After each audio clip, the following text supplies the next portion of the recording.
check that. That is an offensive foul. This crowd initially thought she was going to go to the free throw line, but they're going to call a player control foul on Jasmine Bowen, and you hear the boos here at Bud Walton. That's a good call, though. Chelsea Jennings does a nice job stepping up and drawing the foul.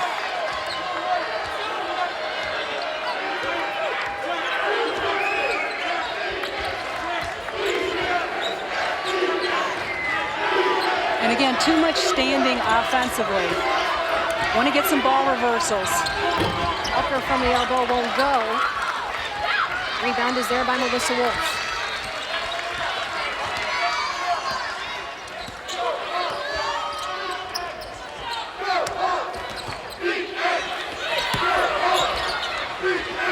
Miss by Jackson. Here comes Texas A&M. 3 minutes remaining in the ball game. Courtney Williams going strong to the hole, and she is fouled from behind by Jackson. And that's the difference with Jackson taking that outside shot. Again, they set that play up. They've run it several times for her to drive to the basket. She doesn't do so. But on the flip side, you've got Williams going right to the basket, which is what you want to do at the end of the game when you're in the bonus. There's a fourth foul for Jessica Jackson.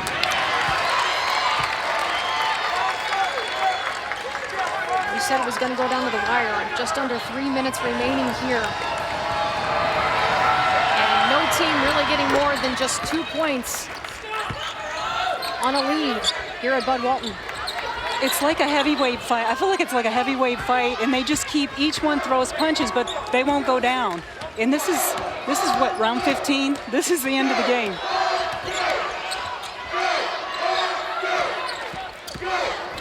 Brooks baseline. Foul is called. She will go to the free throw line. Well, it goes back to the saying that we heard from Coach Dykes, you're tired, don't act tired. That's right. And fatigue, again, we've said it all game long, but if you're just joining us, Texas A&M has played 4 games in 7 days. Arkansas has played 3 games in 7 days. With a quick turnaround because of the holiday, everybody in the SEC playing Friday and Sunday, playing either at home or on the road, either one of those days, so travel involved. Very tough to get prepared for this Sunday matchup for just about everybody in the conference. That's right, and the key with the A&M 4 games in 7 days, the first one was on the West Coast at Washington. It makes it difficult when you're coming all the way back from the West Coast to start a tough swing the way they have. That was a loss for Texas A&M. That one coming off the loss to Texas. Their lone 2 losses of the season. Shot up by Walker. No. Offensive board is there by Achirio Day. And she has done just a really nice job giving extra possessions to A&M, getting on the offensive glass. She has 12 rebounds.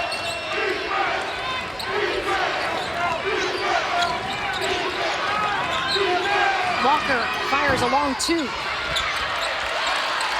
Melissa Wolf there with a rebound. 2 minutes remaining.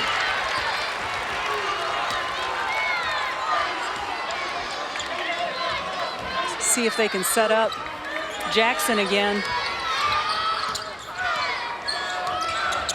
Brooks is trying to find her gap. She's working to get to the basket. Really nice defense by Courtney Walker to stay in front of her. The ball stripped by Walker. Last touch by her, so Arkansas will keep it on this end. 9 seconds on the shot clock. Quick shot off for Jackson. Gets the miss, tries again, front iron, no. Timeout is called by Coach Blair. And I really like this timeout. Tie score, 1.5 minutes left. He knows how valuable this possession is. We asked Coach Blair what was the message for his team. He said, you gotta win the games you're supposed to win. 5th ranked team in the country. Yes, you're gonna have a tough battle down the stretch in SEC play. 5 ranked opponents in the SEC coming up for him. Says you've gotta beat the teams that on paper you're supposed to beat. That's right, and it's easier said than done, especially in this league. So he knows how important this game is. It's a 50-50 game right now. It can go either way, so he wants the ball in Jordan Jones' hands. Courtney Walker or Courtney Williams, one of those two are gonna get this next shot and he knows who his money players are. And look at the upcoming schedule. It doesn't get any easier for Texas A&M. Got Tennessee on Thursday, number 19, Georgia. Ole Miss looked very good on Friday versus Arkansas. So even those teams outside the top 25. No gimmies in the SEC. Tied up here at 48 all with a minute and a half remaining in the ballgame.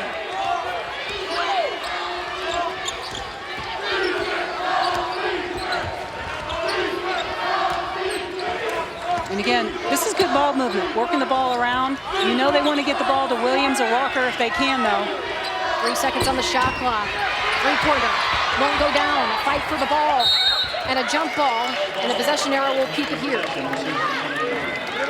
And again, Achiria Day getting an extra possession for her team.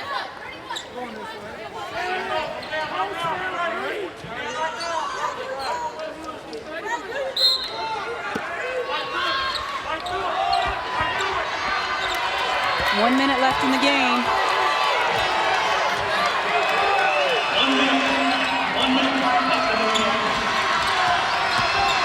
Walker in the paint, yes. A&M now with a 2-point edge. And again, I would expect Brooks or Jackson to take this last shot for Arkansas. Brooks, baseline. She is denied. Out of bounds it goes. Last touch by Walker. It will stay here on this end with Arkansas. And the crowd's not happy. You can see excellent drive to the basket, but she did. She got all ball. Really nice defensive play. Timeout, Arkansas. So a timeout call now by Jimmy Dykes and Arkansas. The 2 ranked squads highlight a double dip tonight on ESPNU at 8.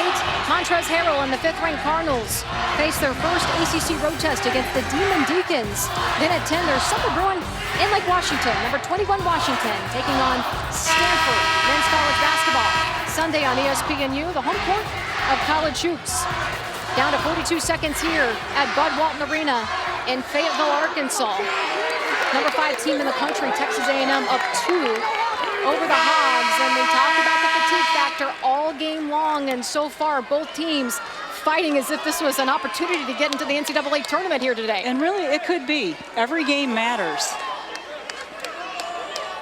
Both teams have put themselves in a great position to get into the tournament and do well.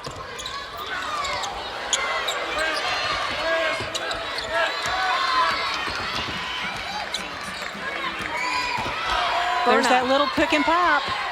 Kicked it out to Jackson off the glass with a high percentage shot.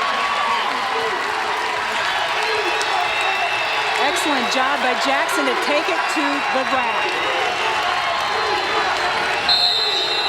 This crowd is on its feet. Coach Blair now taking the timeout, and he wants to talk about it. 24 seconds remaining, tied up at 50 apiece. Yeah, it's just a really nice job. The pick and pop, she gets it. Instead of settling for the outside shot, which she's done on occasion tonight, Jessica Jackson does the smart thing, take it right to the rim.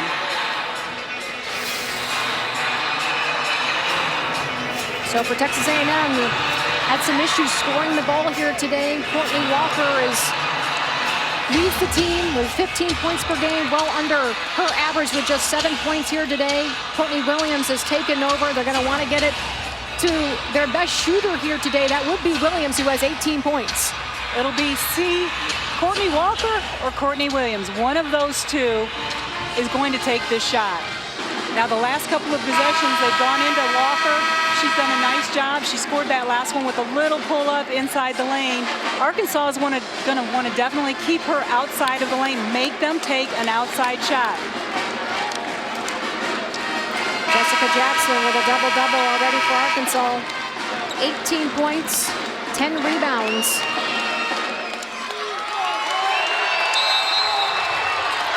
.24 seconds remaining, Texas A&M. And they go to the man-to-man. They're going to take the very last shot of the game, maybe with 6 seconds. They want to have a chance to get an offensive rebound. If so, look for a day to get another offensive rebound. They're switching on the ball screen. Jones fires. No. The putback is there at the buzzer. Achiria Day. She's been doing it all night long. She's been relentless on the offensive glass. So now there's a question here as to if the shot went off before the buzzer. And they're going to review it. Our officials today, Brian Interline, Kelly Johnson, Charlie Hust. Texas A&M trying to find out if they're going to walk out of here with a 2-point victory. And there's the shot. I'm not sure if she got it off. I think she did. If we can see a replay again, Gary Blair's hugging Achiria Day right now, and he should be. Yes, she did. She got that shot off. So they're going to count the basket, and that will do it here at Bud Walton Arena. 5th-ranked Texas A&M escapes here with a 2-point victory over the Arkansas Razorbacks. And escape is the right word. Arkansas played a tremendous game. Great team effort by the Razorbacks. But when you're a great team, 5th-ranked team in the country, you know how to win, and it came down to guard play, making the right decisions, and being relentless on the offensive glass. And Achiria Day with a final shot, hit pay dirt. 10 points for her here today, 15 rebounds, gives her team the 52-50 victory. We'll be back with more after this. Does anybody know how I can get a small business loan fast? I'm a chef. I'm a stylist. I sell tires for your car. I'm a doc in private practice. That's my name above that bar. Rapid Advance. Help my business grow. Rapid Advance. They didn't say no. Rapid Advance. I got approval in a day. Rapid Advance. I got my money right away. With Rapid, there's no hassles. No credit checks galore. You just need to be in business for a year or more. Call 877-GO-RAPID or visit rapidadvance.com. Get up to $300,000 in just days. 877-GO-RAPID. Rapid Advance. They didn't say no. Rapid Advance. They help your business grow. Call 877-GO-RAPID or rapidadvance.com. Your money's here. 5th-ranked Texas A&M with the 2-point victory over Arkansas at the buzzer here at Bud Walton Arena. Hello, everybody. Courtside here, Melissa Lee, alongside Hall of Fame coach Gail Gestencourt, and the woman of the hour, Achiria Day, and got that shot off at the buzzer. 10 points, 15 rebounds. What was the difference here? First of all, I want to just congratulate my team and for coming back with a lot of energy and fighting out. And I also want to give congrats to Arkansas. They came out and they fought. They gave us a good challenge. Well, you talked about the fatigue factor. 4 games in 7 days. You guys have got to be tired. Yeah, we are, but that's part of basketball. That's part of getting better. You know, we had to come out here and do our thing, and we had to come out here strong. We knew we was tired, but we had to fight, and that's what we did. And Achiria, I tell you, you are a warrior on the boards, and we talked about that. In the last play, I said, well, if it goes up, if there's an offensive rebound, Achiria Day might end up with it. Thank you. What was your thought process going into that last play? My thought was gather myself and just go straight up, because I have a thing with pinning the ball and going up short. So I just was like, grab it and just go straight up to the backboard. Courtney Williams always tells me, hit the backboard every time I go or something. That was my goal, just take my time with it. And now to celebrate, you guys get to go to Coach Blair's for dinner, I hear. I'm very excited, very excited.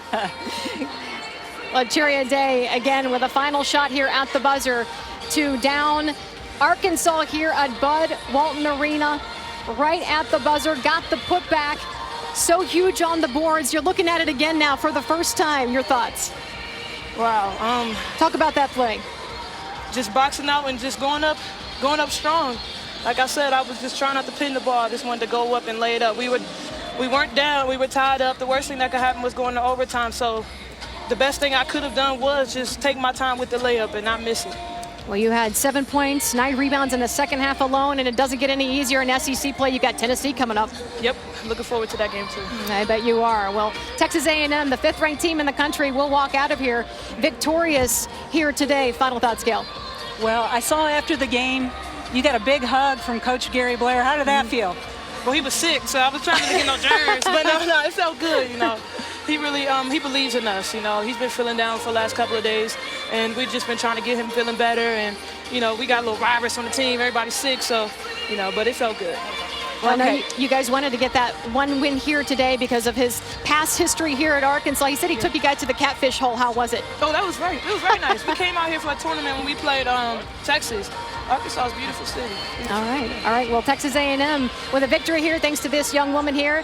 A day with the buzzer beater here at Bud Walton Arena. The Aggies improved to 14-2 on the year, 2-0 in the SEC. Our final score once again, the 5th-ranked Texas A&M Aggies victorious 52-50 over the Arkansas Razorbacks. Now let's send you to Dayton, Ohio as George Washington takes on the Dayton Flyers.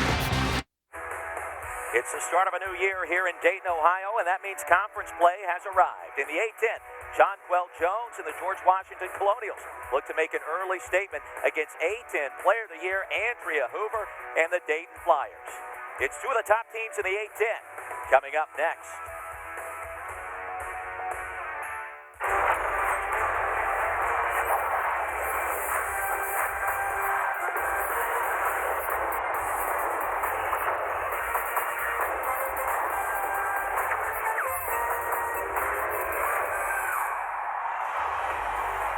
And here at UD Arena in Dayton, Ohio on this chilly Sunday afternoon, conference play is here as the George Washington Colonials get set to tangle with the University of Dayton Flyers. And hi, everybody. Glad you could join us. It's a Sunday afternoon showdown, and alongside a former college standout, Brooke Weisbrod, Roy Philpott courtside. And Brooke, you talk about star power. You talk about two of the hottest teams in the country. These two teams also picked to finish 1 and 2 respectively in the A-10 this year. So George Washington comes into this game with a 9-game winning streak, and well, UD just hasn't lost at home since February of 2012. So you start conference play, but things get a little bit tighter. The scouting goes a little bit deeper, and you know the importance of every game. But for Dayton, a lot of the wins start with one of the best players in the A-10 preseason player of the year, Andrea Hoover. Hoover averaging over 20 points per contest coming in, and Brooke, she can beat you in a number of different ways. She's got a tremendous skill set. As a guard, she's averaging 20 points, but she's also chipping in almost 8 rebounds a game. And you wonder what separates her from the rest of the field, and it's the toughness factor. It's taking charges, diving for loose basketball. And on the other end of the floor, Jonquel Jones for George Washington, a 6'4" junior forward, great height, but a double-double machine. She produces for you every single game, and one of the main reasons the Colonials are having such a great season. It's GW and Dayton tip-off here inside of UD Arena is coming up next.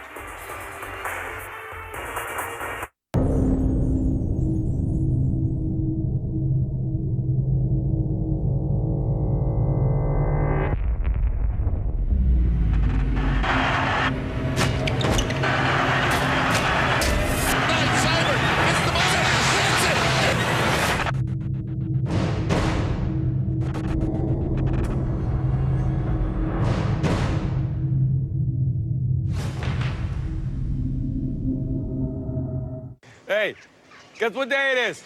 Hump day! Hump day! It's hump day! Hey, Mike! Mike! Guess what day it is? Hey, Camo! Guess what day it is? It's not even Wednesday. Let it go, Phil. If you're a camel, you put up with this all the time. It's what you do. If you want to save 15% or more on car insurance, you switch to Geico. It's what you do. Okay. Some cashback cards limit your rewards by telling you where you can earn bonus cashback. And then those categories change every few months. 1 month, it's the gym. Next month, it's movie theater. Who buys that much popcorn? Get the Quicksilver card from Capital One. It lets you call the shots. With Quicksilver, you earn unlimited 1.5% cash back on absolutely every purchase everywhere. Now, isn't that how it should be? What's in your wallet?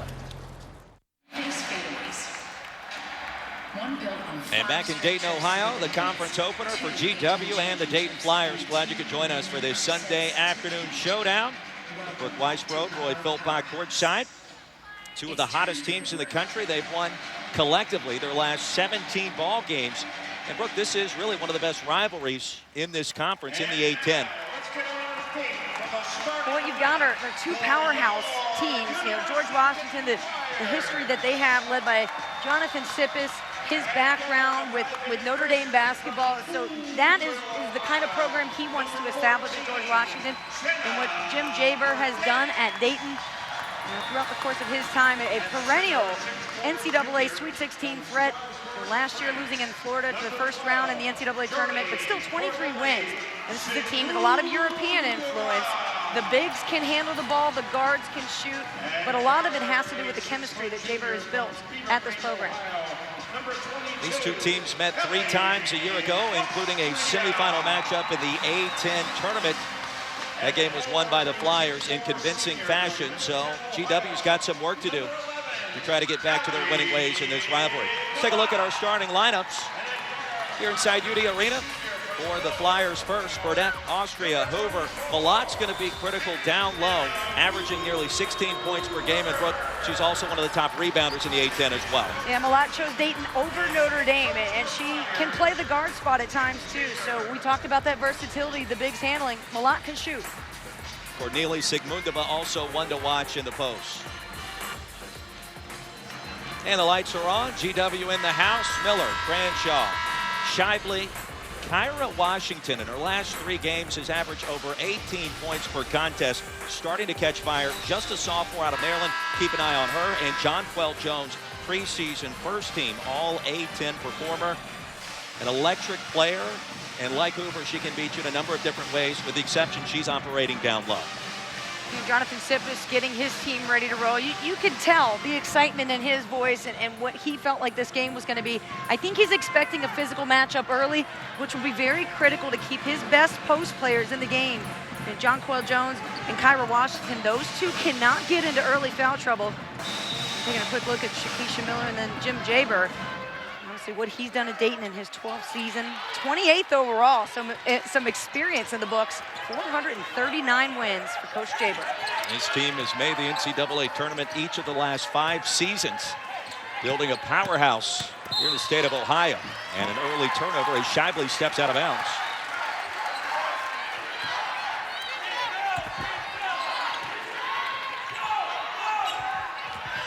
Just underway here in Dayton, the conference opener for both squads. And the stop and pop in and out as Malott misses from 15. Our veteran officiating crew on hand. Hard to believe January has arrived. Inside to Jones. Flips it off the glass and in for her first basket. Jonquel Jones is in it to win it. She's ready to take some bumps and bruises in the post, but she's got a terrifically long frame. Good defense there from George Washington to force a turnover from Austria. Branshaw turns it over on the skip pass. Brooke, 2 of the more explosive teams in the Atlantic 10. George Washington comes in averaging over 75 points per game. Dayton at 76. Gotta love that. A lot of offense. UD looking to score in the first 7 to 8 seconds of that shot clock. And George Washington's okay with a fast-paced game, too. Inside to Washington with a basket. And an early 4-point advantage for GW. How about Jonquel Jones leading the break in a little dish? Says, WNBA, you paying attention? And here's a steal. Shakisha Miller against Hoover. And the N1 opportunity. A strong start here for the Colonials. You're dialing it up right. If you're Jonathan Sippis, your team more aggressive, doing it with defense. Shakisha Miller, who's already on the A-10 all-defensive team from last year, gets one and is able to convert. A senior out of San Antonio, also with a team-high 52 assists this year. 82% from the line. And Dayton's kind of been known for slow starts this year. This falls under their mode of operation. You don't want to do this against a team like GW, however. No, you definitely don't. And Dayton is such a finesse team that if you approach them the way that George Washington has, it's obviously thrown them off of their track, but you got the ball in the hands of the right player there with Hoover. She's going to try to make something happen.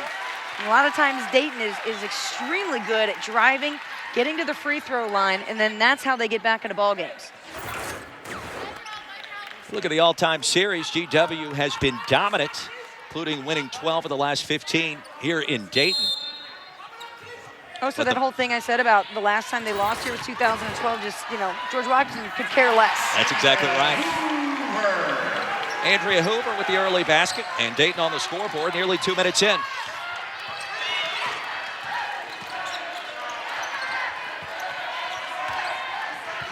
Jonquel Jones, a bounce pass. It's out of bounds, and an early turnover. The third so far for GW.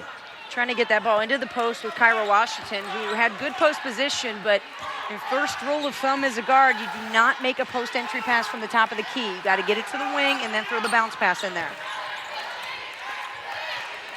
Jenna Burdett, top of the key.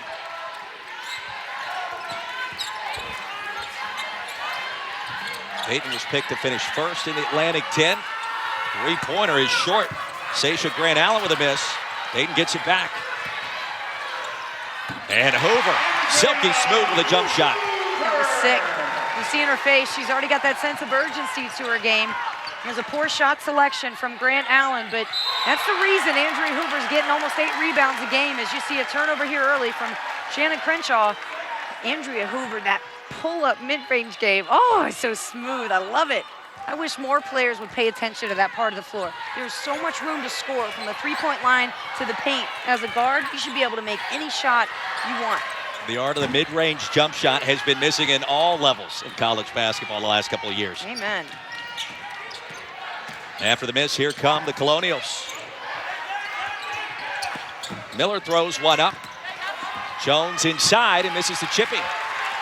Well, a battle down low between Jonquel Jones and the bigs for the Flyers. Allie Malott will be something to watch as we go through.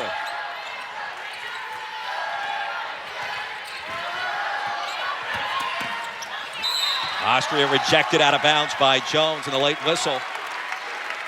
That'll be Jonquel Jones' first personal. Jonquel Jones. That's her first, team's first.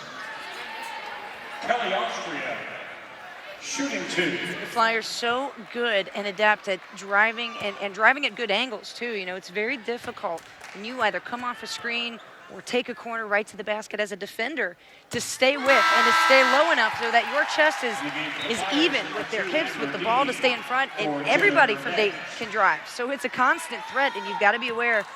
George Washington with their big post. Jonquel Jones, that's one. So you've got to understand that. She cannot go for another block unless it's going to be a totally clean block. And do you trust her in the game? Jonathan Sippis, if she's got 2 early fouls, you got to start thinking about that early if you're Jones. 6-0 run for the Flyers. Nearly 3.5 minutes in here in Dayton. Jones will feed the post. That's Kyra Washington. Back to work and off the glass. Kyra Washington. GW, 8 of its 9 points in the paint so far.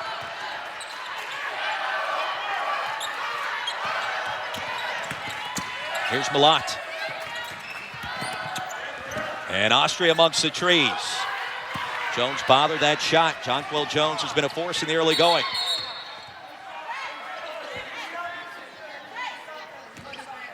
And Sasha Grant Allen banged up back on the Dayton side of the floor. 6'5" sophomore out of Hamilton, Ontario. Well, she was impressive in the Dayton shoot-around earlier this morning. Tremendous athleticism for her size.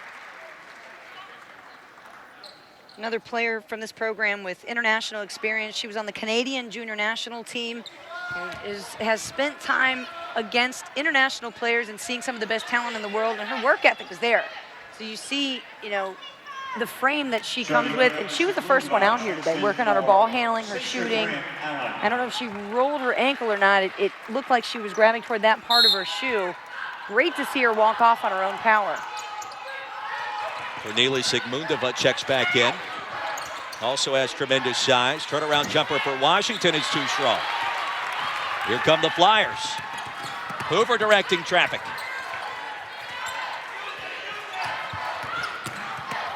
And Austria turns it over.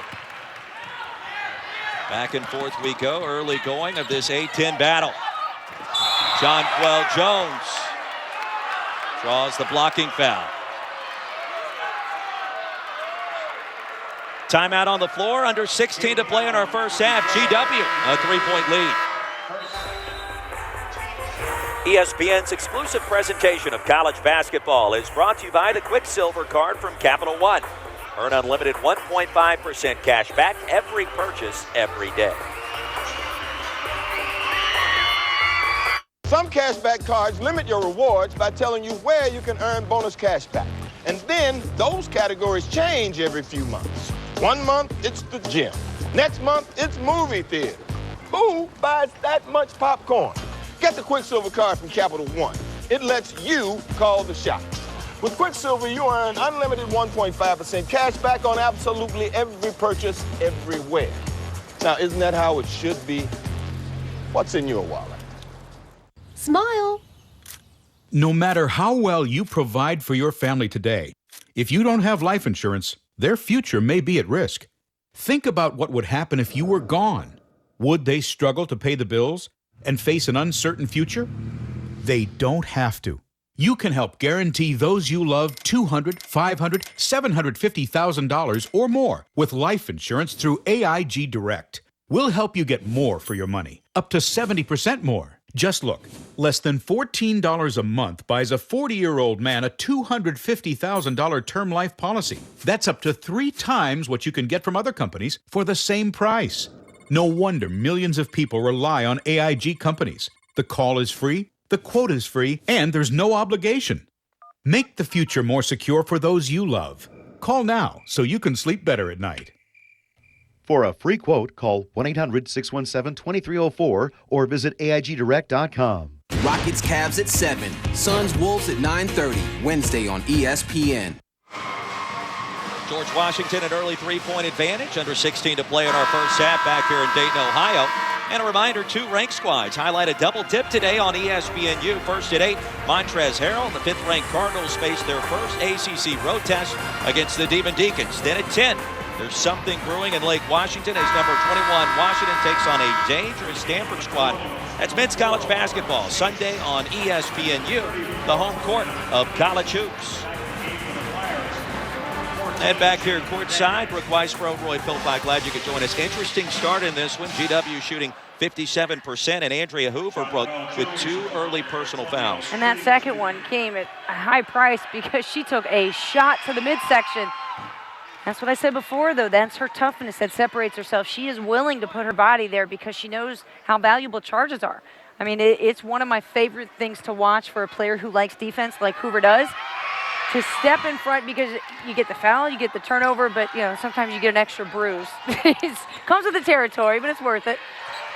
Jones hits 2 from the stripe, a 56% free throw shooter this season, and the lead is at to 5.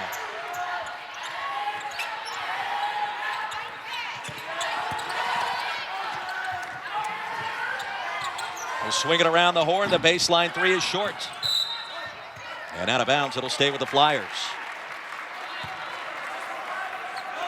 You lost that extra gear to your lineup if you're the Flyers right now because Hoover really is that nucleus, that core of energy that's out there. So someone else is going to have to step up and really provide that. And it's going to have to come from the guards because as talented as Dayton's post players are, the initial ball action's got to start with the guards. They got to feed it in, move it around, and really just find a way to keep this game competitive and tough until you can get Hoover back in. Can't imagine Javer is going to keep her out this entire first half. I just don't see it. Kelly Prange checking in for the first time for the Colonials, and there's Jonquel Jones again, showing you the athleticism and 6 early points.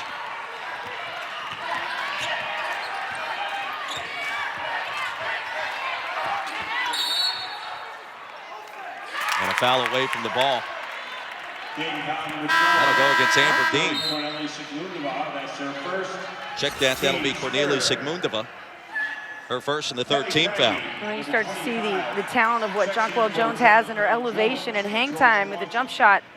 You know, post players are more valuable when they can step away from the basket and give you 1 or 2 good dribbles. We've seen her lead the break, dish it off. So the skill sets are becoming bigger and better for these posts. And you see it, it's the coaches, it's what they want to have in their system. And now there's an upperclassman, you find her on the Naismith Trophy Watch list. Lead is 5 for GW. Colonials back to work. And the sweet shake and bake. And rejected inside is Scheibele. Frankie the miss on the rebound. And it's finally cleared by the Flyers. A great job by Jenna Burdett, boxing out Shively, keeping her away from that basketball. This has been a game of a lot of physicality so far here early, but that's what we expected from both coaches. They told us they knew that the whistle was going to get blown early, but they wanted to try and play through it and make this more physical for their side. I always think the more aggressive team usually ends up winning basketball games. And so far, Brooke, it seems like clearly GW has been the aggressor. No question.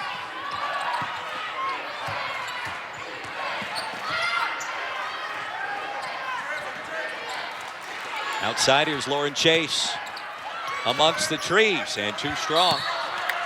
Out of bounds, they'll turn it over back to Dayton. Well, the Flyers have won their last 31 games here at UD Arena.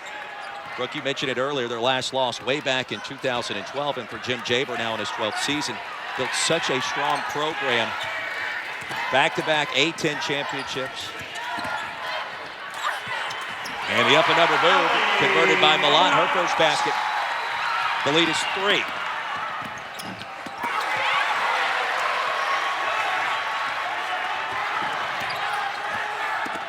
Amber Dean will shoot a pair. That's the idea. That's exactly what Dayton wants to do. They want to get the quick rebound and look to outlet and score within the first 7 seconds. One of the philosophies from Jim Jaber about going early, mentioned Mike D'Antoni as one of his idols, looking at the coaching staff, and of course what he put in for Phoenix and the Suns in the 7 seconds of offense or less. That's the model here. And then he also gets in players who naturally want to score. So it's not like you're getting a shooting guard that's going to take a bunch of shots or just your 4 or your 5 player. Everybody comes into this program wanting the basketball. The key is understanding how to share it. And that's what I think he does really, really well. It's the chemistry and the vibe that he turns the program into. And the players work hard, they play good defense, and there's international flavor. Lacey Anderson checks in for the first time. 1 of 2 at the stripe for Dean. And the Flyers back on offense again with a chance to tie or move out ahead. Dean sizes one up. Count it. 3 out of 16 from distance this year for Amber Dean. This is what she did against GW a year ago. And that's a good sign for the Flyers, who now have a 1-point advantage. And a steal. Kelly Austria under control with a layup.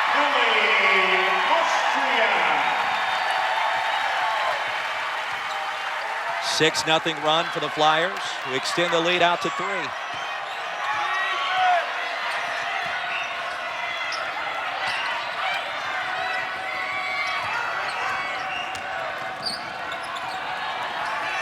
Ten to shoot. Chase. And Miller rejected down low for Neely Sigmundova with a block.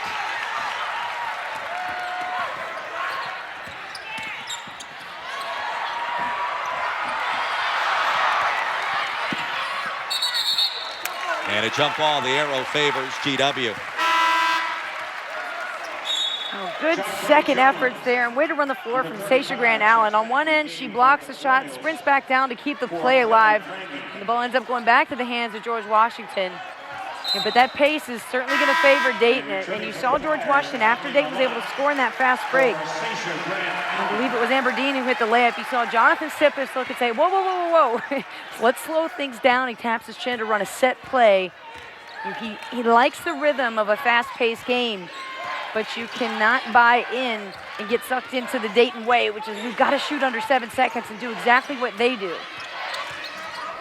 Flyers in the midst of an 8-0 run in the last 2+ minutes. Here's Jonquel Jones, the up and under. Count it. 8 points in the early going for the junior from the Bahamas. Okay, that's a pro move. That was a pro move right there. The step-back ball fake and the step-through jump shot, I'm impressed. That breaks the scoring drought. The lead is 1 for the Flyers. And the baseline jumper is good by Jody Cornelie Sigmundova. And back and forth we go in the early going. This is what we thought we would see here, Brooke. Jones launches. Too strong, and the rebound pops out to Dean. Jones not known as a three-point shooter. Neither is Amber Dean. She misses from 18 there.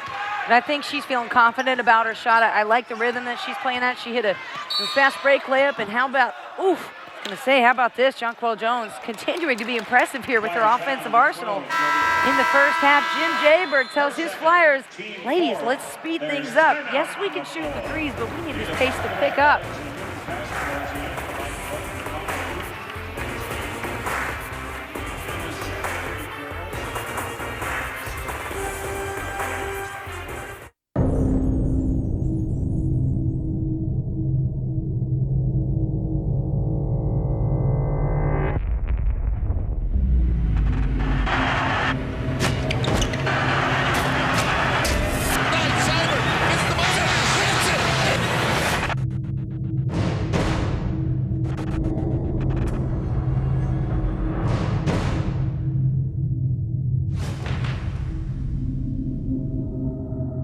Face it, your money and identity are no longer safe. Today's criminal uses a keyboard and a mouse. Antivirus and your current defenses just can't protect you anymore. Each time you use your computer, smartphone, tablet, or public Wi-Fi, you give hackers all the access they need to steal your money, passwords, your identity, even to attack your company and your friends by impersonating you. Now there's Prylock. Security awareness training designed for everyone, delivered right to your computer. The same proven approach Fortune 500 companies use to secure their data and devices without the tech talk. Prylock shows CEOs to seniors, moms to managers how to be safe online. It's not boring or technical and takes less than an hour. With Prylock, your systems will run faster. You'll spot hacker attacks and schemes before they can steal your money or identity. Now save over 50% at Prylock.com and get free programs that will make you safer instantly. Guaranteed. Prylock.com, securing your digital life. Back inside UD Arena, the Dayton Flyers a three-point advantage over George Washington in the A-10 opener for both teams. Lloyd Philpott and Brooke Weisbrod here with you. We talk about two of the hottest teams in the country. 9 straight wins for GW, 8 consecutive wins for the Dayton Flyers. These two teams picked at the top of the Atlantic 10 standings, with two of the best players you probably never heard of in the women's game coming in. A lot of star power here this afternoon. There is, and you see how many points they put up a game. You know, a lot of reasons for that, at least for George Washington, is because they put a big focus on the amount of assists per field goals made. They're averaging 17 a game, so what that tells me is that they're an unselfish offense. They're looking for the next best shot, and that was honestly one of the things about Notre Dame that I always liked and still like when I watch them play.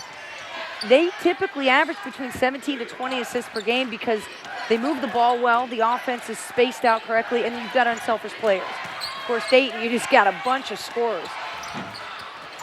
Jones too strong. Dean with a rebound. Amber Dean, an outstanding rebounding guard.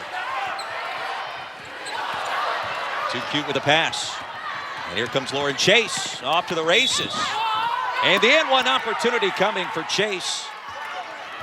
A senior from Maryland, a strong finish. Basket by Lauren Chase. Well, you mentioned it before, Amber Dean with the quick pass to Milad, who couldn't handle it. And Lauren Chase gets the top half of her body totally taken out here on the up and up. Still keeps her concentration for the finish after the tough foul from Burdett. First against Burdett as Chase of the stripe, shooting 76% on the season. Both of these teams with outstanding shooters. That's been a lost art in the college game for so many years, just shooting free throws. And another near turnover as Grant Allen, fortunate not to cough it up. Well, it's a terrible place to feed her. She's got her back turned and her neck turned toward you, and she's surrounded by George Washington players. Let her get position first. She's already rolling around out there on probably a bum ankle or a bum something. And here's Chase again with the steal. Make that Miller. And too strong with the left hand. That's one you got to convert. And we'll head back the other direction. Well, don't miss a primetime doubleheader that's coming up Wednesday on ESPNU. First at 7, Rakeem Christmas in Syracuse. Look for a big conference road win in Atlanta against Georgia Tech. And Perry Ellis and the number 13 Kansas Jayhawks begin their quest for their 10th straight Big 12 title against number 22 Baylor. That's the College Hoops Double Dip starting Wednesday at 7 on ESPNU. The home court of College Hoops. Good one brewing here in Dayton halfway through our first half. We're tied at 18. 5 to shoot. And the quick three is missed by Malott.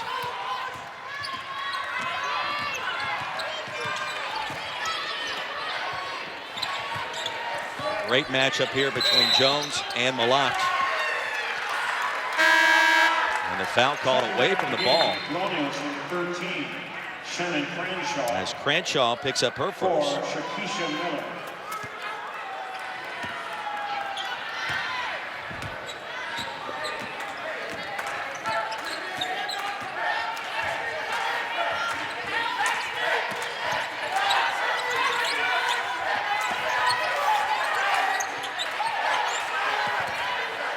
Malott, an air ball.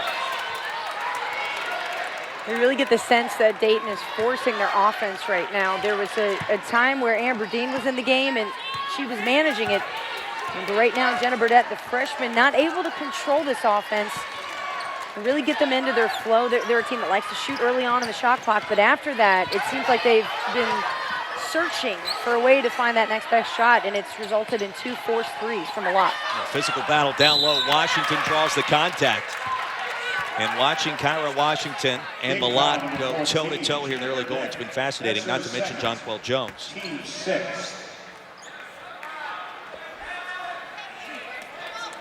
Kyra Washington shooting 2.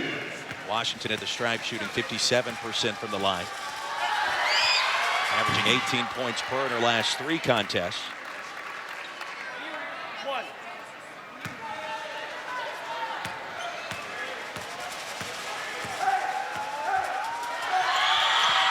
Jenna Burdett now with her second personal. And fouls starting to mount up against the Flyers, including Andrea Hoover. A-10 Player of the Year with 2 on the bench, and there's Amber Dean. Nice finesse work there by Dean to use her left hand to seal off her defender, really pick the ball up and go underhanded for the finish. And looks like we're going to have... Chase turns it over with a traveling violation. Now Lauren Chase back this year after missing all of last season with a concussion. She's a great story. Talking to the GW coaching staff today, they were just excited to have her back in the fold. Tremendous game, too, against Fresno State. 22 points, 6 assists. And you need somebody out there that's going to create for you. She's been involved in a lot of those plays here today. Dean will feed the post, and down low, they'll turn it over. The 9th of this first half for the Flyers, Brooke. That's something that's got to slow down. It is one of the things that Jim Jaber discussed this morning about what he wants to improve about this team. There's been times he said he's really had to get on them about improving their defense, especially when it comes to practice. And he's really looked toward Andrea Hoover to help express that message. What the job that she does as an example, as a leader out there on the floor, second to none. But she's also got to be vocal so that everybody else can look up to her. And when she does speak, well, they definitely listen. But it's not in her nature to get on everybody. It's not in her nature to fire everybody up. She's used to receiving instructions and following them. Turnover number 8 for GW. And the offensive foul will send it back the other direction as Malott gets called for the infraction. 20-19 our score, under 8 to play. Hey, 1 pack of razors, please. Comes to 1965. What? That's a lot. Yeah, I don't... Comes with a free gift. Oh, free gift? That's cool.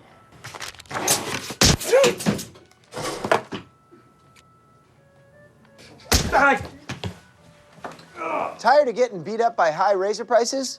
DollarShaveClub.com ships amazing razors for just a few bucks. Oh, free gift. For fans of Liftoff.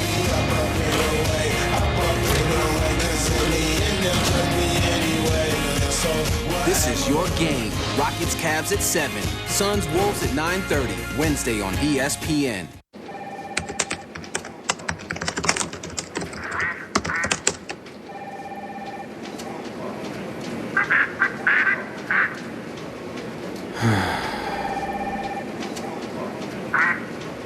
It's time to put before behind you and make after a reality.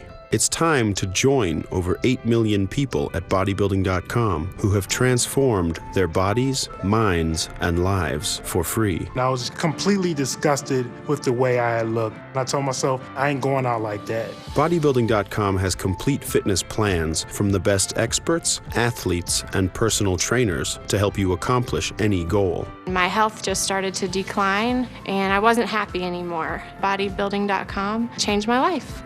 Answer a few quick questions, and bodybuilding.com will provide your perfect plan. You can definitely change your life.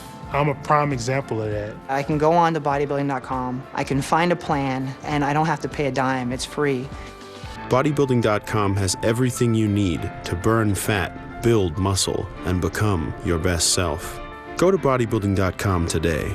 Change your life for free. Couple of ties, 3 lead changes so far. Dayton leading George Washington by a point. Back here inside of UD Arena, here's what you would need to know. The women's game, South Carolina undefeated, led by head coach Dawn Staley and Tiffany Mitchell. You see the production. The #1 ranked Gamecocks have been legit this season.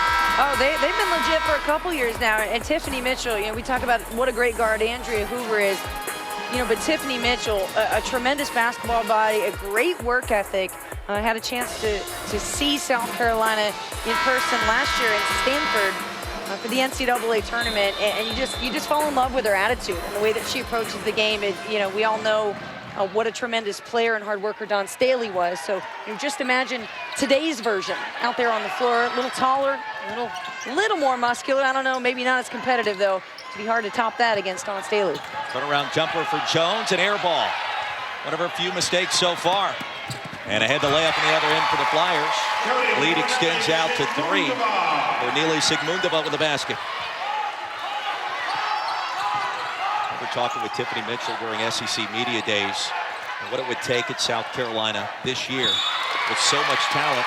She said, we already have the chemistry. It's already in place. We just need to go out and play. Yeah, no question about it. You see the missed turnaround jumper from Jones and the kick ahead. This is exactly what Dayton will do to you when you do not take a smart shot, and if you don't go and crash the boards and try to box out, get the offensive glass. Your transition defense has got to be on point when you know you're facing Dayton. Burnett the miss. Here comes Jones again. And the high-low bounce pass, nicely done. Kyra Washington with the basket. Washington now with 7 points.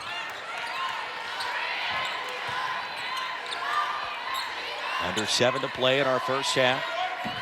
Turnaround jumper is off. And clearing the rebound will be Scheibele.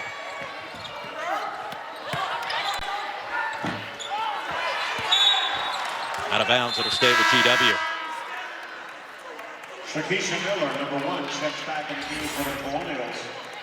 Good entry pass into the post here from Washington. That bounce pass from Jonquel. Jones, and the post players here, like I said, they are used to bodying up, so sometimes they're going to go up too strong. Yeah, as we've seen some easy buckets being missed and some close range shot being missed, with a lot of length down there. You're worried about somebody getting a piece. Shakisha Miller nearly turns it over, and there's the finger roll by Jones. Jonquel Jones in double figures, 10 points, 6 rebounds. Not even 15 minutes into this one.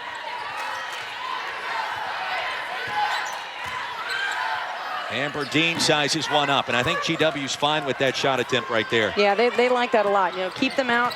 You force the bigs to shoot threes, and #1 box out. Colonials back out in front by a point. Washington goes glass, in and out. Cummings the rebound. And here come the Flyers. And Dean out of control, the offensive foul. That'll be her first. That's her first, team's 8. The one word we heard from both teams this morning in their respective shoot-arounds was physicality. Could Jonquel Jones match what Dayton wants to do? The answer so far has been yes, and now it's Dayton's turn to try to match what we've seen out of GW. Well, George Washington has done all of this without Andrea Hoover in the game, and in my opinion, they should be up at least 10 points at this time. They missed a lot of close-range, easy buckets. Your time is now. You got the opportunity with the best player in the league sitting on the bench. You better capitalize and knock him down. But you're right, George Washington has played a more physical game. And to see the schedule and the Jim Jaber puts together, he's not afraid. He's not afraid to go into the Big Ten. He's not afraid to look at the SEC. Green Bay, a perennial, very strong team. We mentioned before the luck that they've had at home, but 4 of these, half of the road games, the wins have come from road games, and for George Washington, some of the same big wins at NC State, at Purdue. And convincing wins. That's right. That's right. Very impressive start here in the A-10. This was a 3-bid league a year ago as Fordham won the tournament championship. These two teams, not necessarily locks in the early going, but probably going to the big dance by the time it's all said and done. Cummings with a left hand, can't convert, and a jump ball called. Arrow favors Dayton.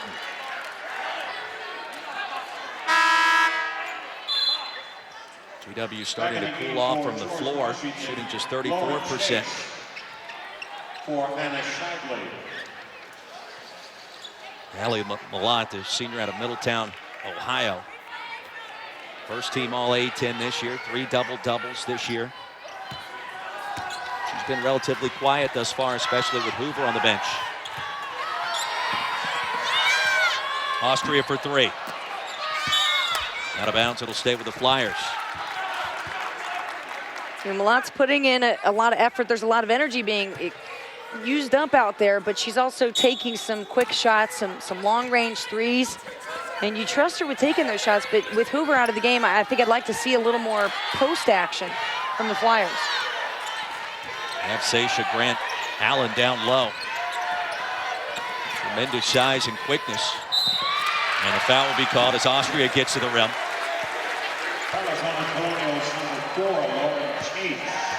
Lauren Chase picks up the personal. That'll be her first and the 4th team foul. Austria shooting 2. Austria 77% from the line.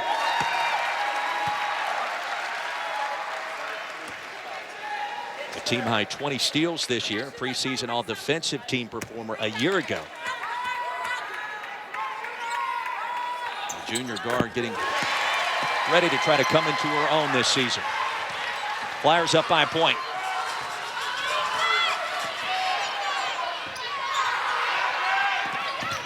Under 5 to play first half. The give and go. There's Washington. Kyra Washington Brook now with 9 points, 2 rebounds here in the first half. Great read and reaction there from Brianna Cummings. Reads the defense. Sasha Grant stepped toward her, and then she was able to get the quick feed to Washington. And Grant with the answer. Now my suggestion is you've got 4.5 minutes left and a very, very skilled, motivated post player in Sasha Grant Allen. Give that young lady the basketball. She clearly knows what she's doing. Dayton, a team that really likes to attack, a lot of off the bounce. Cummings saves it. 10 to shoot. Big offensive possession for Dayton. It's out of bounds. It'll stay with GW. Second out of the game for the Cardinals, number 35. Timeout on the floor as we step aside. 4:04 remaining here in our first half. Flyers with a 1-point lead. So, have you been on a lot of blind dates? Well, this would make one. Oh, Yeah. me too. What do you do? I'm a vet. I love animals. Really? Where are you from? Michigan, born and raised. Go Blue.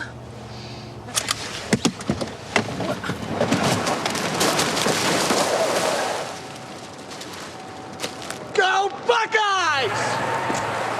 Go Buckeyes! If you're one of the millions who suffer from the agony of lower back pain, you need Be Active, the revolutionary new acupressure system that instantly helps ease discomfort in your lower back, buttocks, and legs. Watch. Slip on Be Active and tighten the strap. You'll instantly begin experiencing relief. Look, back pain often radiates from the lower back to your lower extremities, but apply Be Active to the trigger point on the calf muscle to instantly relieve pain. The secret is the AcuPoint pressure pad that gently compresses, alleviating pain to the sciatic nerve nerve and lower back for instant relief. The Active provides firm pressure behind the knee on a specific pressure point, which can help relieve the pain and suffering from sciatica. Now, get Be Active for $19.99. Call now and double the offer free. Just pay separate processing and handling. If you don't like it, send it back and owe nothing. You get it all for $19.99. Call now. To order, call 1-800-391-8292. That's 1-800-391-8292. Or go online to beactivebrace.com. Call or click today. Back here in Dayton, Ohio, we mentioned the 9-game winning streak for George Washington. Convincing victories, including the blowout against Towson the last time out, 82-48. That was one of the concerns for Jonathan Sippes coming in. We haven't played a close game in over a month. How are we going to actually react if this one comes down to the final couple of possessions? Well, it's different, and it's not just if it's a close game, it's if it's a close game against Dayton, one of our main rivals, and to begin A10 conference play. So it's a different level. You've got your regular non-conference season. Conference season, you elevate, and of course in the postseason, everybody's just on edge and should be. But for Jonathan Sippes trying to rebuild this team and what he did, spending time as a Notre Dame assistant, he was a part of their back-to-back national championship appearance teams back in 2011, 2012. And they know he's here to stay, and they know what a good coach they've got on their hands. That's why they signed him through the 2021 season. And a smart move at that. Yeah. Jonquel Jones now with 12 on the set play out of the timeout. And back and forth we go here in Dayton. Tiffany Johnson in the last couple of minutes for the Flyers. 32 in white. 5 to shoot. And down low, a strong finish. There's Malott. Better decision by Malott. She had been looking for that outside shot most of this first half. Instead, stayed with it and patience. And a subtle head fake. That's all she needed. 2 ties, 9 lead changes in this first half alone. Miller. You'd like to see the bounce pass right there. Too hot to handle. Exactly. Too much pace on it, too. If you're going to do the quick handoff, you got to lay it up because you've got somebody with great reach, but she's 6'4". Throw it up. Final 3 minutes of the first half. A foul against GW. Shannon Cranshaw picks up her first. Penny Shively back in the game for the Colonials. For Shannon Cranshaw. GW already in the bonus. 5 team fouls against Dayton. And the Colonials have been the aggressor in the early going. Another near steal. That was Chase.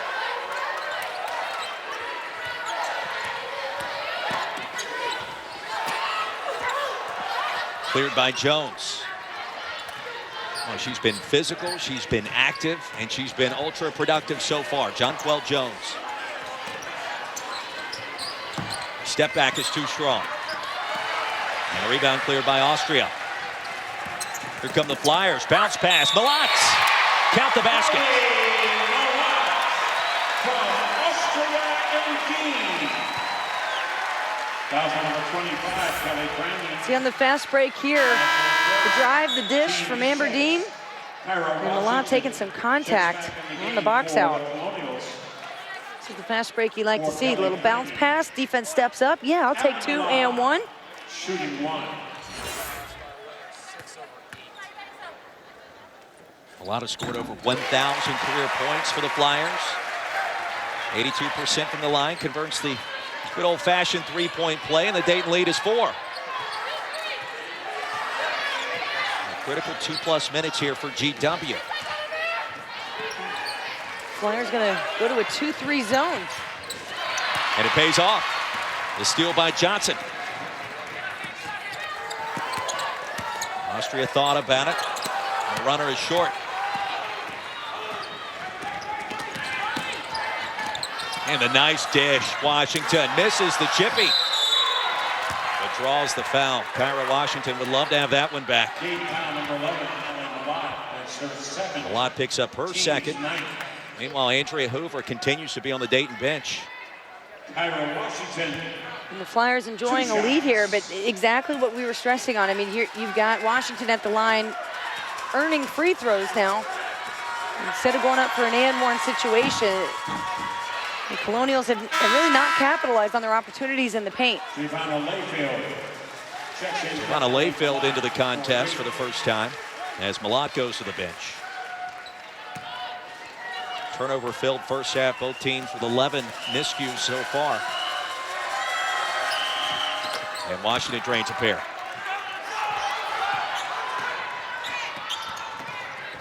Lead is 2 for the Flyers, under 2 to play. Johnson inside, turns it over. 12 first half turnovers now for Dayton.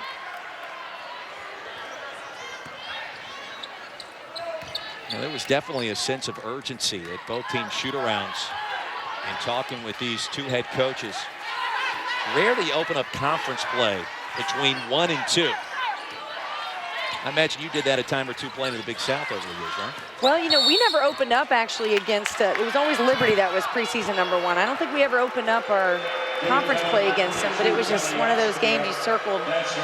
It already put a bad feeling in the pit of your stomach. You knew how hard it was going to be. Never beat them in 4 years. I'm not bitter or anything. Austria picks up her first personal, and the double bonus now for GW. Really makes you think, though, you know, it puts a big-time sense of urgency on a game like this. Well, coming up at 8 o'clock, Montrezl Harrell and the 5th-ranked Louisville Cardinals face their first ACC road test against the Demon Deacons. Then at 10 o'clock, there's something brewing in Lake Washington as number 21 Washington takes on a dangerous Stanford squad. That's men's college basketball on ESPNU, the home court of college hoops. Approaching 90 seconds to play in our first half here in a 1-point ball game.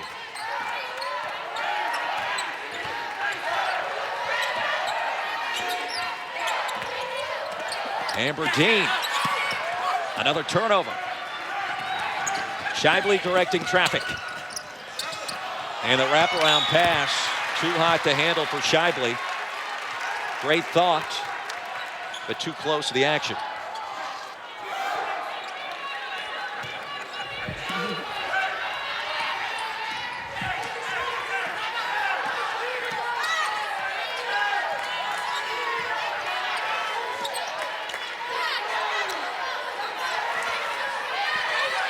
.60 seconds to play, first half.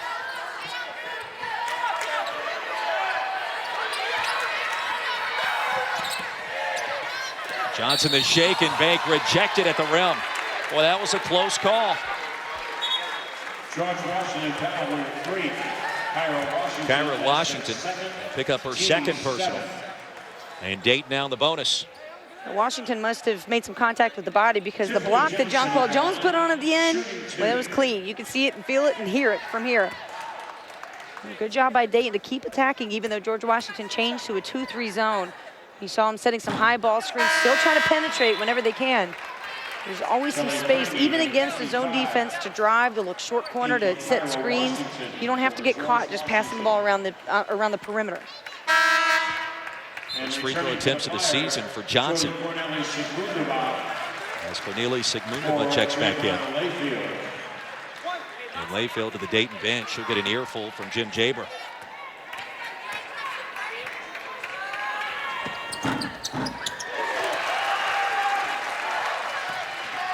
The lead is 2 for the Flyers.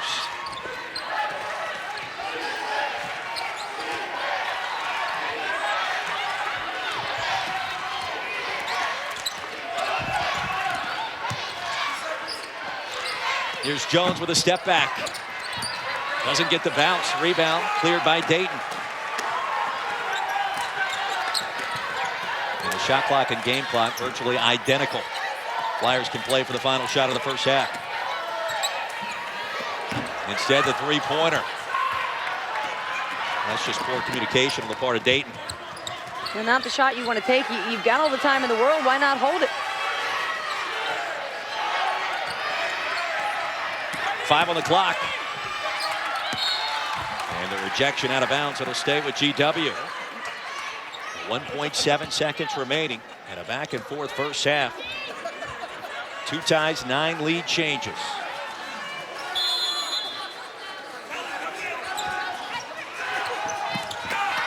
Frangie on the inbounds.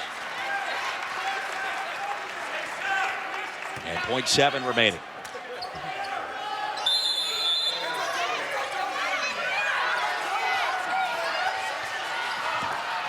Stop and pop. Shively, count it, right before the buzzer. The play executed to perfection, and we are tied at 32. Now coming up, the ESPNU College Basketball Halftime Report with Brendan Fitzgerald and Adrian Branch. That's coming up after these messages, but a strong finish for GW as Shively converts from point-blank range. And we're tied at 32 heading to the break. Take one more look at it. Shively just able to beat the defense in Aberdeen and get behind, and then, well, you know you don't have a whole lot of time to get rid of it. Send it to the studio after this. Man, these new chicken strips taste amazing. Yeah, no artificial flavors or preservatives. Subway's really... Cranking it up!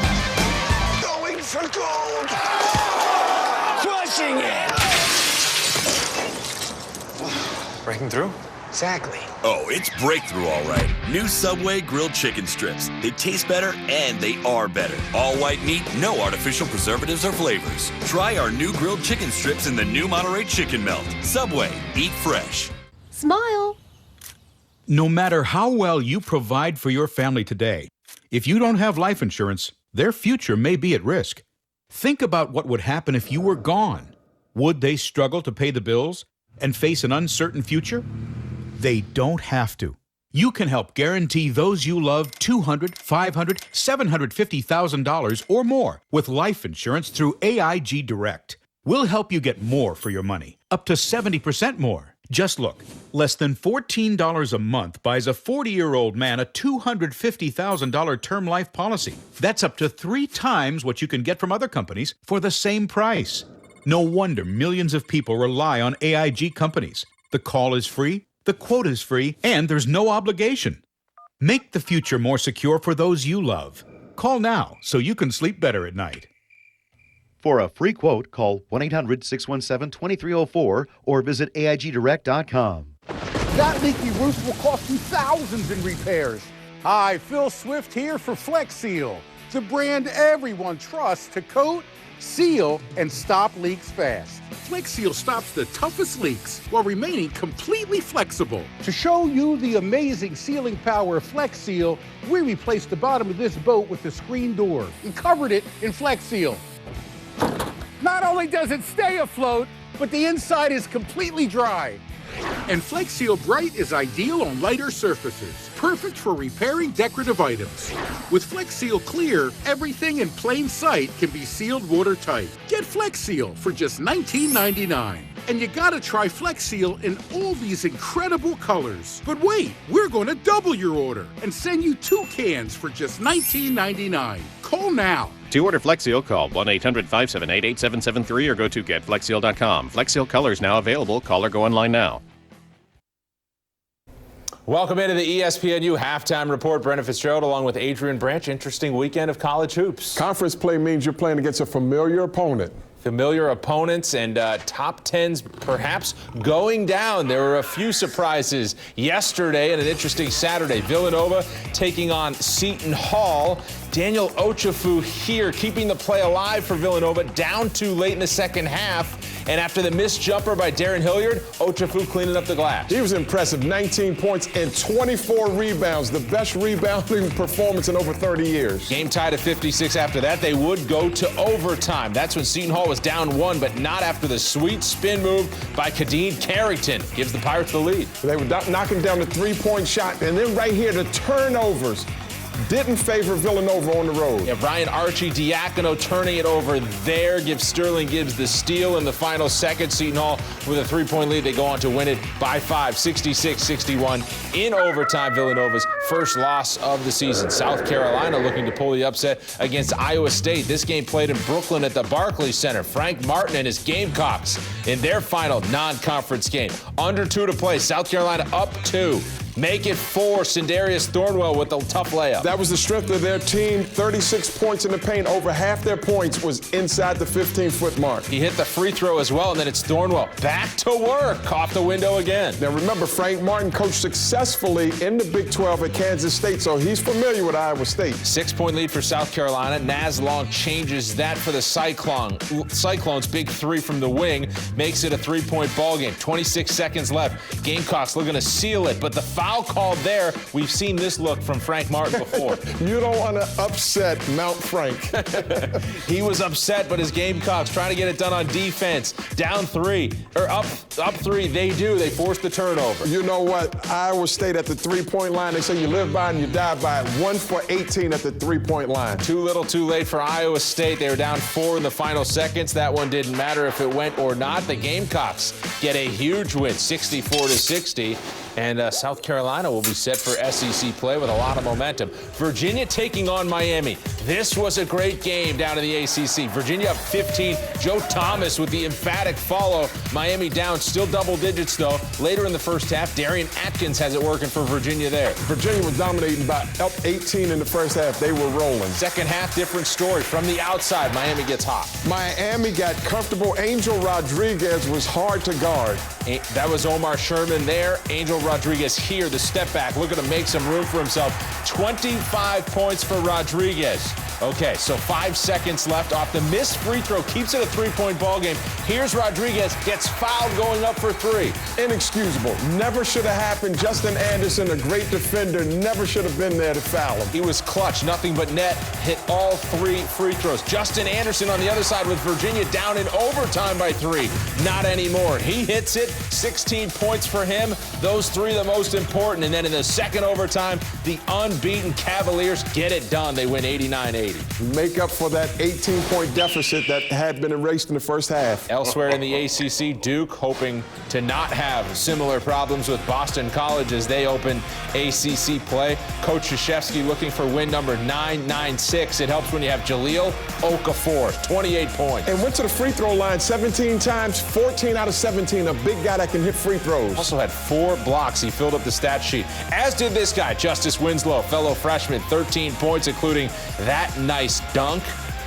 And then the depth of Duke showing off here. Quinn Cook to Rashid Suleiman for D. Suleiman double figures. He led the bench 22-5. Bench points advantage over Boston College. Duke up 17 points here. They get it done on defense. They get it done in transition. In the end, Quinn Cook is going to end up with this one. He had 15 points, and Duke dominates Boston College to improve to 13-0, and they win their first game in ACC play. Next few games for Duke here as Coach K goes for 1,000. If he gets wins in all 4 of these, he will. And as you see, at Louisville there, number 5 on January 17th, could be his first crack at it. Speaking of Louisville, later tonight on ESPNU, Louisville will take on Wake Forest. This is a Cardinals team that bounced back after the loss to Kentucky with a win over Long Beach State. Well, it's not an embarrassing thing if you lose to Kentucky because Kentucky hadn't lost to anybody so far. But what they have to do is continue to strengthen what they're not good at. They're not a good three-point shooting team. Rick Pitino said as much. So what do they have to do? They have to continue to play to their strengths. They're top 10 in block shots and steals. So they want to continue to get easy baskets off of defensive turnovers and have it. Louisville, they're making them wait, the ACC. They're the only team that has not played a conference game heading into tonight, but going on the road. Usually you say conference game, familiar opponent, but not so with Wake Forest. Danny Manning's a new head coach, and not so with Louisville. They're new to the conference. Well, with Wake Forest, it's interesting. They don't have the talent yet that Louisville has, but one thing they do, they get to the free throw line very well. So that should bode well against a pressure team with Louisville. They want to push you up and take away your first, second, or third options. Now, Devin Thomas, their big power forward, has to negate Montrezl Harrell. He averages nearly a double-double at 10 points, 9 rebounds. So it'll be interesting. They don't have the weaponry with Louisville, but they're going to be willing to compete. Easier said than done to slow down Montrezl Harrell. Again, that game can be seen tonight on ESPNU. ACC Sunday night basketball pregame at 7:30. Then it tips at 8 o'clock in Winston-Salem. It's not been an easy weekend to be a top 10 team. We'll see what happens. When I daydream, I don't think about PowerPoint charts. I daydream about football. It's such a beautiful game. It's this massive array of strategy, competitiveness, athleticism. So when you ask what a CEO does, drives performance, knows how to develop other people, and how to set standards. All 3 of those things come back to what I learned when I was playing football. I'm Jeff Immelt. I'm chairman and CEO of GE, and I'm a football player. Any flashlight can throw a beam, but not even this floodlight is bright enough to light up a room. Now there's the Torchlight from Bell & Howell, the high-tech portable light that's really big on brightness. Look, ordinary flashlights just have a narrow beam, but the Torchlight has a brighter, wider beam that brilliantly lights up the entire room. Even when the power goes out, you won't be left in the dark because its 28 ultra-bright LEDs give you over 100,000 hours of bright, reliable light. It's like having nature's own sunlight at your fingertips. Its high-powered magnetic base lets you securely attach it to any metal surface to give you a steady, bright light that brilliantly lights up your entire work area. It's like having an extra pair of hands. It's so powerful it can lift up to 2.5 pounds. And with its bright light, there's no easier way to quickly pick up dropped nails and screws. And look, the Torchlight is also a flashlight. Its 5 white LEDs give you a clear, bright light to easily see wherever you go. The sturdy base keeps the Torchlight in place exactly where you want it. And the articulating arm has 6 preset positions that let you tilt the light an incredible 180 degrees to give you total lighting coverage. Use it at your computer, as a table lamp, or to light up those dark, unlit areas. Better yet, with the built-in hook, you can hang it anywhere and rotate it 360 degrees to give you light wherever you need it. While its rugged construction makes it impact-resistant and weatherproof too. The Bell & Howell Torchlight is yours for just $19.95 plus shipping and handling. But wait, call now and we'll double your order. No, we'll triple your order. That's 3 Torchlights for the price of 1, and there's no additional shipping and handling charge. Order your Torchlight now. To order your Torchlight and receive 2 absolutely free, have your credit card ready and call toll-free 1-800-943-7300 or log on to the address on your screen. Halftime continues, tied at 32. Glad you could join us here in Dayton, Ohio. Conference opener for both the Flyers and the Colonials. With Weisbrod, Roy Philpott. And a look at what's going on around the Atlantic 10. You mentioned the 31-game home court winning streak here at Dayton. And the A-10 also trying to make strides in terms of RPI this year. Yeah, no question about it. You know, the A-10 is a conference that gets stronger, it seems like, year after year. And there's times where, you know, sometimes you've got 5 teams in the conversation who have a shot, a legit shot at that, at an at-large bid. And then, of course, with Davidson joining the league, that's just been kind of the theme of college basketball. But they joined a good one. And the Atlantic 10 is strong, a lot of European influence, and one of the mid-majors that a lot of talented players are starting to look to come to. Second half coming up moments from now. We are tied at 32. 15 minutes could save you 15% or more on car insurance. Yeah, everybody knows that. Well, did you know that playing cards with Kenny Rogers gets old pretty fast? You got to know when to hold 'em, know when to fold 'em, know when to walk away, know when to run. You never count your money when you're sitting at the table. What? You get it? I get the gist, yeah. Geico. 15 minutes could save you 15% or more on car insurance. Have an emergency? Need money quickly? CashNet USA is simple, easy, fast, and convenient without hidden or complicated steps. Looking for a lender you can really talk to? Live, immediate, informative, and knowledgeable representatives who do serve customers' needs. When you call, you get a person. Need a loan you can count on?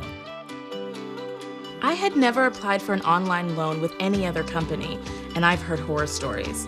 But with CashNet USA, the process was simple, quick, and confidential. But best of all, the customer service is fantastic. CashNet USA has been there when I needed them. CashNet USA.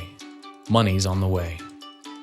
Apply for emergency cash today and save 25% on fees with promo code TV281.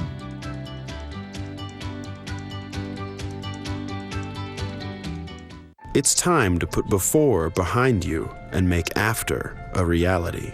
It's time to join over 8 million people at bodybuilding.com who have transformed their bodies, minds, and lives for free. I was completely disgusted with the way I had looked. I told myself, I ain't going out like that. Bodybuilding.com has complete fitness plans from the best experts, athletes, and personal trainers to help you accomplish any goal. My health just started to decline, and I wasn't happy anymore. Bodybuilding.com changed my life. Answer a few quick questions, and bodybuilding.com will provide your perfect plan. You can definitely change your life. I'm a prime example of that. I can go on to bodybuilding.com, I can find a plan, and I don't have to pay a dime. It's free. Bodybuilding.com has everything you need to burn fat, build muscle, and become your best self. Go to bodybuilding.com today. Change your life for free. ESPN's exclusive presentation of college basketball is brought to you by Geico. 15 minutes could save you 15% or more on car insurance.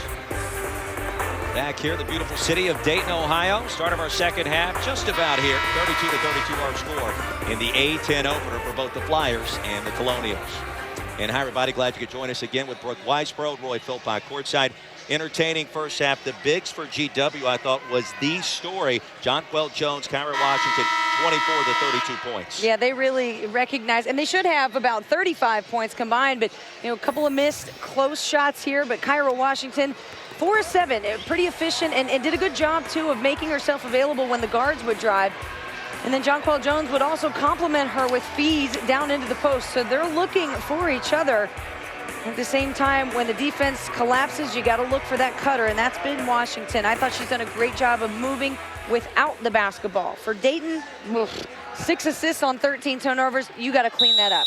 But you had your best player and the best player in the league with 2 fouls early. That was Andrea Hoover. But you see her back out on the floor now, so I would expect the turnovers to tighten up. Hoover with just 4 minutes in that first half. The opening possession by GW and the point-blank miss. Here come the Flyers. 12 turnovers on George Washington's side, so you really would like to see this game be a lot more efficient. These are 2 teams that focus on the extra pass and offense, but this is what is to be expected, especially in the first game of conference play. You've every play scouted, you know the tendencies, so it's going to become more difficult to score, and it's going to produce a more physical game. Baseline pass and out to Burdett, who misses. Left elbow jumper. Here comes GW. Jonquel Jones can do a little bit of everything. Rebound, distribute, and of course score.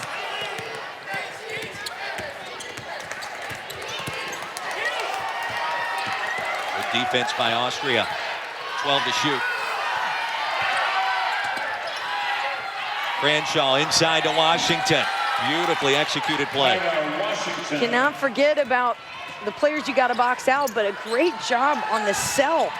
Crenshaw, I think she's going to take that shot and just hesitates for 1 more second, looks for her post player, and again, moving without the ball. Washington expected to watch her shoot and roll to the bucket, never losing focus on the guard. And for me, if I'm a guard and you do that as a post player, I'm going to get you the basketball because I used to love that. You pump fake and make them think you're going to shoot it and feed it to your post player. Here's another turnover for the Flyers. Ahead to Jonquel Jones.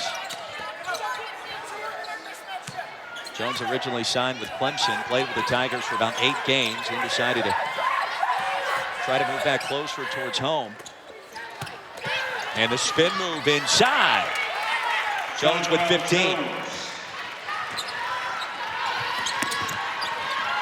GW with a 4-point lead. Cut it to 1, the 3 ball by Hoover. It's not going to take long for Hoover to warm up here. She sat out an entire half and is real hungry to get back in this game. Get back up to that 20-point average. A-10 player of the year. Played now just 7 minutes tonight. Washington the stop and pop. And Hoover clears the rebound. Chance to watch greatness in action. And you know the Flyers were missing that in the first 20 minutes, Brooke. Well, you know, Hoover read that break very well, too. Over Cornelia Sigmundova, who she used her as a screen, and they kind of read each other. You saw from rebound to score. Andrea Hoover can do it all. Handoff to Crenshaw. That was Jones directing traffic that time. Foul will go against Burdett. Let's go back to this last fast break here. After Andrea Hoover gets the rebound, now keep in mind she's already come in, she's knocked down a three, she's played defense, and off the fast break she sees that opening. She sees a lot of numbers on the backs of George Washington jerseys. So that means speed it up and take it home for two. In and out for Cranshaw. Here comes Dayton. And the foul called as Malott, the left hand, comes up short.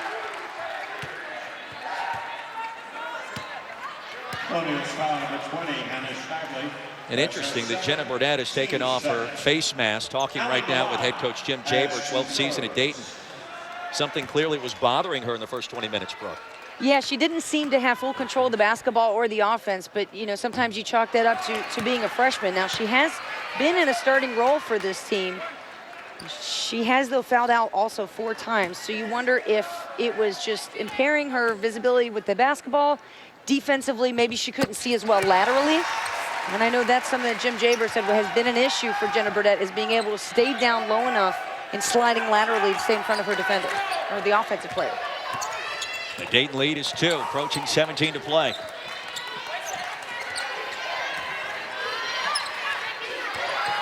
If you're not shooting well, sometimes you just need to try something else.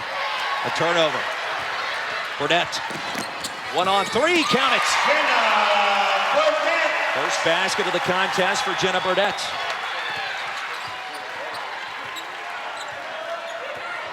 And Brooke, you can sense it courtside, the addition of Hoover back into the rotation. This game has found more tempo, better rhythm than anything we saw in the first half. Although Hoover turns it over here.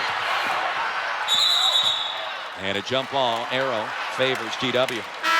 And Andrea Hoover took a shot when she lost that basketball. I believe it was Shibley that ran into her. Shibley, a former quarterback of the flag football team. I was waiting for you to bring that up. Oh, yeah. State champion. Yeah, she knows how to launch a football. Got a chance to cover her in high school at the NHSI tournament at the end of the year, and it's always great to see what other sports these young kids are good at. And it's, you know, state title for football. She knows what she's doing. She can play for the Bears as far as I'm concerned. That's another story for another day. 8-0 run for the Flyers, looking to build. Malott, the step back. There it is. 11 points for Ali Malott. And just like that, the Flyers have seized control. An 11-0 run. The lead is 7. And a timeout on the floor.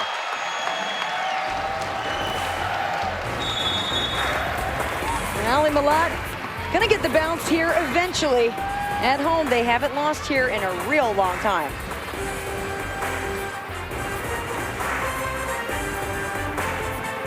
Rockets Cavs at 7. Suns Wolves at 9:30. Wednesday on ESPN. 4 cheer team finalists, but only one can be champion.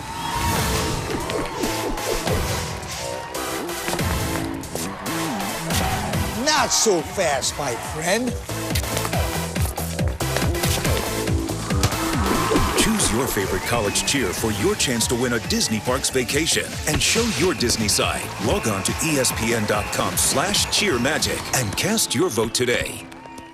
If you're one of the millions who suffer from the agony of lower back pain, you need Be Active, the revolutionary new acupressure system that instantly helps ease discomfort in your lower back, buttocks, and legs. Watch. Slip on Be Active and tighten the strap. You'll instantly begin experiencing relief. Look, back pain often radiates from the lower back to your lower extremities, but apply Be Active to the trigger point on the calf muscle to instantly relieve pain. The secret is the AcuPoint pressure pad that gently compresses, alleviating pain to the sciatic nerve and lower back for instant relief. The Active provides firm pressure behind the knee on a specific pressure point, which can help relieve the pain and suffering from sciatica. Now, get Be Active for $19.99. Call now and double the offer free. Just pay separate processing and handling. If you don't like it, send it back and owe nothing. You get it all for $19.99. Call now. To order, call 1-800-391-8292. That's 1-800-391-8292. Or go online to beactivebrace.com. Call or click today. There you go! And the crowd coming to life back at UD Arena. 11-0 run for the Flyers over the last 2 minutes, 14 seconds. And a 7-point advantage. Ali Malott Well, we like her a lot. Well, she's increased her production year after year. This is a player who stays the course, will give you consistent, hard minutes. She'll give you effort on the floor, and she knows how to score from a couple of different ways. And terrific height at 6'4". She's tough in the post. She'll stay with the play. She can also shoot from the outside. Didn't get the bounce in the first half, but the second half rim, a little more friendly to Miss Malott. In this second half, taking on an entirely different complexion than what we saw in the first 20 minutes. Hustle stats starting to favor Dayton, now out-rebounding GW by 3. Colonials have not been out-rebounded all season long. And third in the country, in fact, in rebounding coming in. You'd have to think 2 factors. One, the speech that Jim Jaber gave to his team at halftime, and probably addressing a lot of it having to do with the turnovers, the 13 turnovers from the Flyers in the first half. But really, it comes down to that player right there, the basketball in her hands, Andrea Hoover, and just the amount of energy she brings. But she will get called for her 3rd foul here. Offensive foul, 3rd personal against Hoover. 43-38 our score, under 16 to play here in Dayton.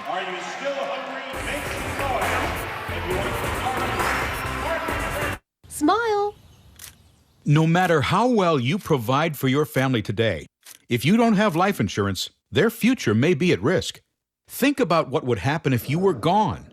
Would they struggle to pay the bills and face an uncertain future? They don't have to.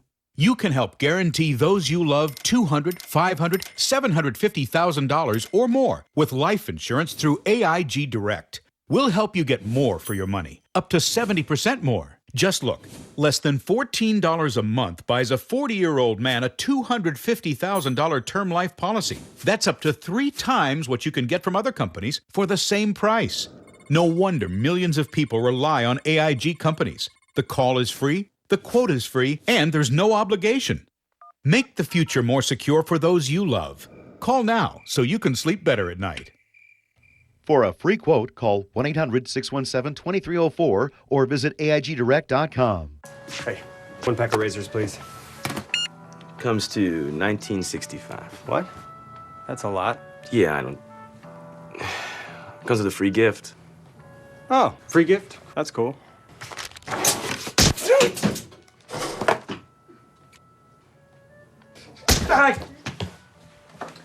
Tired of getting beat up by high razor prices? DollarShaveClub.com ships amazing razors for just a few bucks.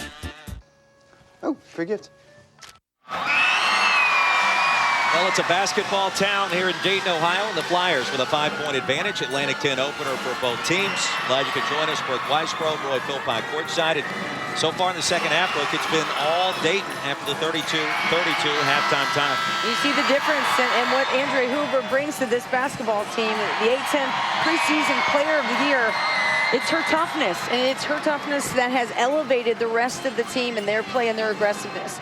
We talked in the first half a couple of times about the more aggressive team typically being the team that's going to win this game, and coming out of halftime, adjustments have been made for the Flyers, cutting down on turnovers and turning up the toughness. Flyers picked to finish first in the A-10. GW picked to finish second. An early season showdown here on this Sunday afternoon, and the baseline jumper is good by Cummings. And for Cummings, that's her first points of the game. Lead is 3. Austria high off the glass with a left hand. And the jump ball arrow favors GW. So both of these teams have kind of given their shots, taken their shots so far. We got a 3-point ball game.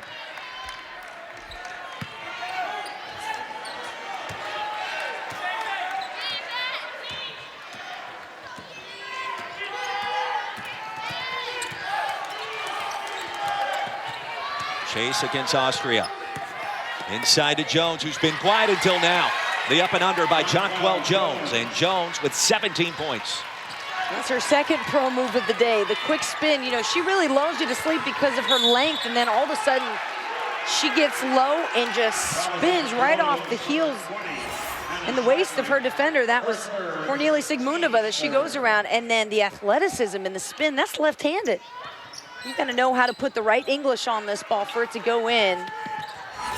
That's impressive. Hannah Shively picks up her 3rd personal. And speaking of the Devils, Shively off to the races, and the layup. And just like that, the Colonials back out in front. Shibley had a big-time game against the Georgetown Hoyas. 17 points, 10 rebounds. They really enjoyed her toughness today. She's done a pretty solid job, actually, on Andrea Hoover.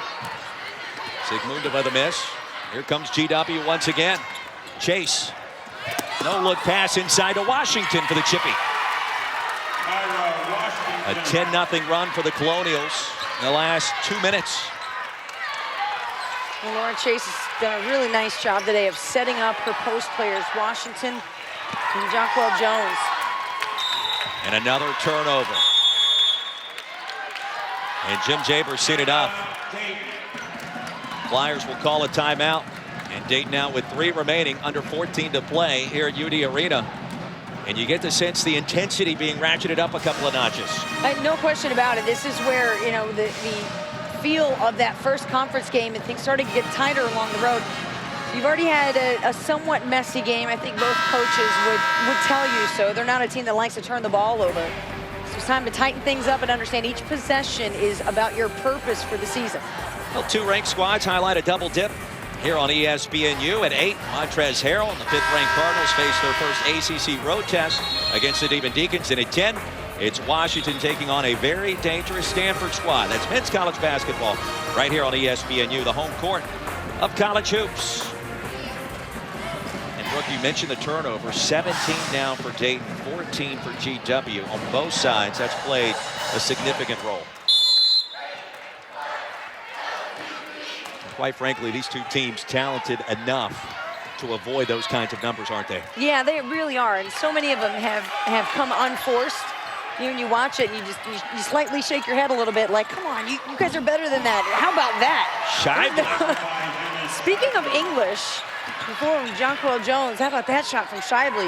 Yeah, a lot of these turnovers, they're unforced, and there's extra energy being spent. You got to take that time to finish your pass and to finish your play. Andrea Hoover now with 11. GW's made its last 6 field goal attempts. The runner by Jones comes up short.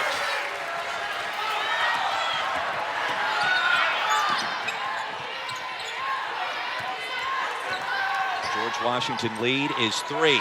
A chance to tie. Kelly Austrian with a basket, top of the key. And back and forth we go. The A-10 opener for Dayton and George Washington. Entertaining game thus far.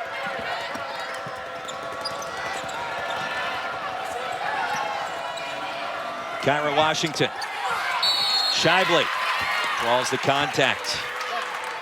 George Washington outstanding on the offensive glass.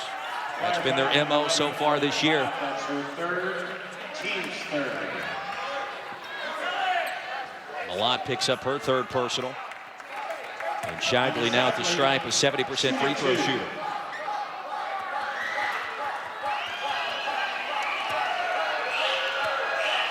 I think this game doesn't mean a lot to these two teams. You can see it in the looks of their eyes.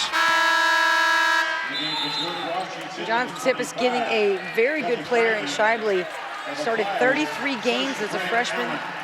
He was 6th in the Atlantic 10 in steals last year. We talked about the game she had against Georgetown, a team that's typically known for very tough defense. And you see the type of game that she has. Rough and tough, going to give you points, going to give you rebounds.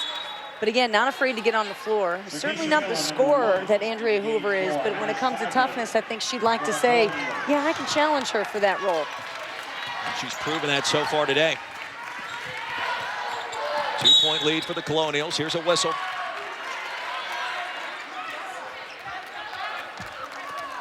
Foul called against Jonquel Jones. Just her 2nd.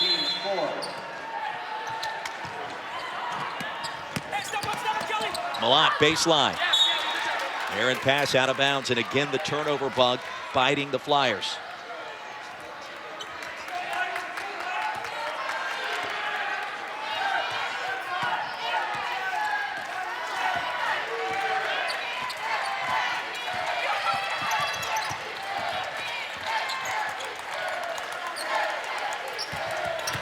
Jones against Grant Allen. Throws one up and count it. Down it goes for Jonquel Jones, now with 19. That was terrific defensive positioning, though. Sasha Grant Allen staying in front of her, contesting, boxing out, but a tougher shot there from Jonquel Jones.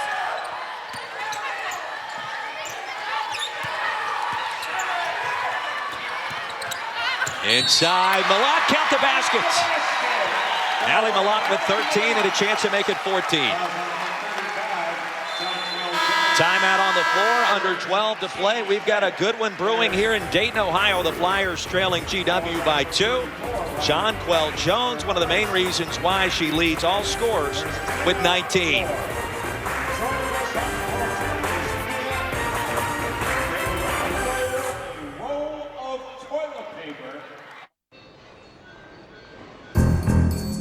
Thought I told you to stay off our turf. And what would you know about turf, Skipper? Let's end this here and now. Let's dance. Whoa there! Progressive covers boats and RVs, okay? Plenty of policies to go around. Oh, I'm the bad guy.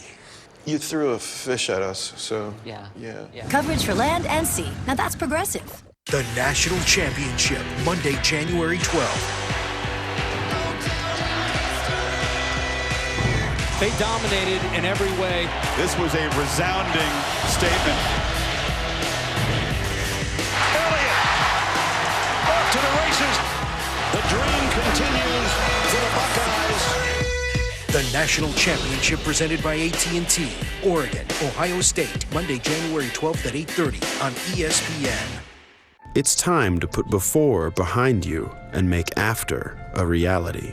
It's time to join over 8 million people at bodybuilding.com who have transformed their bodies, minds, and lives for free. And I was completely disgusted with the way I had looked. And I told myself, I ain't going out like that. Bodybuilding.com has complete fitness plans from the best experts, athletes, and personal trainers to help you accomplish any goal. My health just started to decline, and I wasn't happy anymore. Bodybuilding.com changed my life.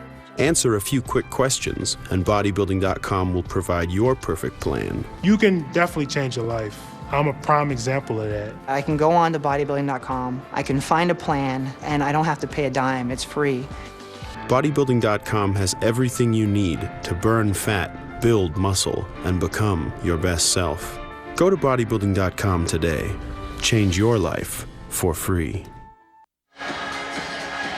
And with Brooke Weisbrod, Roy Philpott courtside, entertaining start to A-10 play. And for GW, Kyra Washington, 17 points. She has been on fire the last couple of ball games, Brooke, and tonight she's been electric once again. You know, there's times where she's had some really difficult scoring droughts. There was 0 for 11 games, and then there's times where she's really turned it around, going 23 of 32 and averaging 18 points over the last 3 games. What I think she does exceptionally well is keeping eye contact with the guards, with whoever has the basketball, and moving without it, because a lot of times for a post player, you can get easy buckets simply by watching what the defense does. The person guarding you steps up to take that guard. Hey, just step into the right spot for the quick feed and the bucket. Washington's brother Trey played quarterback at the Naval Academy. Certainly has the bloodlines as Malott can't complete the good old-fashioned three-point play.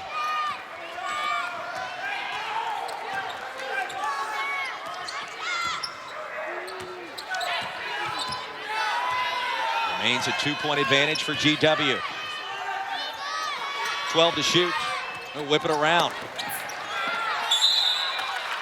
And the jump ball arrow favors Dayton. Another one of those careless passes. We've seen it on both sides. The two teams combining for 33 turnovers so far today.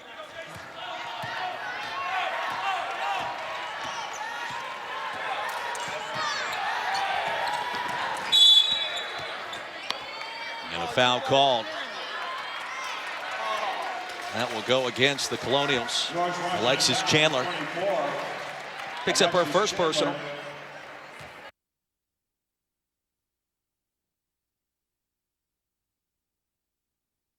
That action.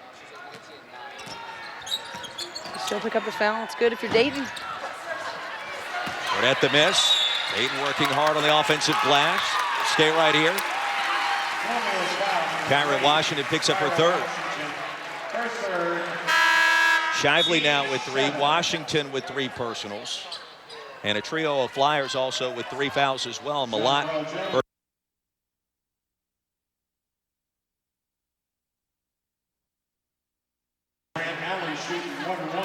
And Dayton now in the bonus. Grant Allen.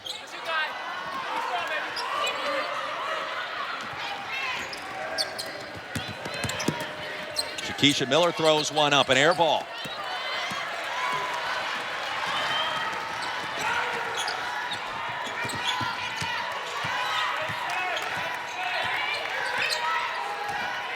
These 2 teams split a pair of regular season contests a year ago. It was Dayton claiming the win in the conference tournament.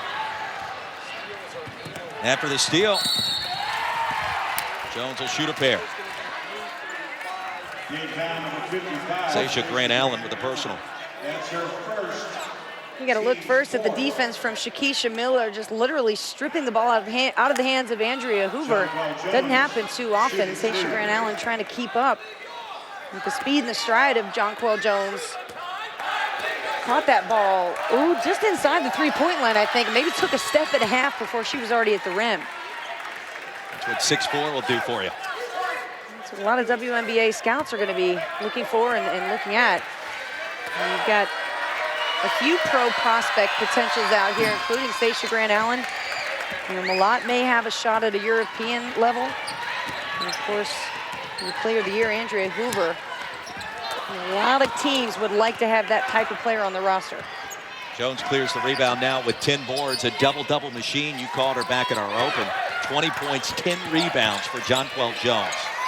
And inside to Washington.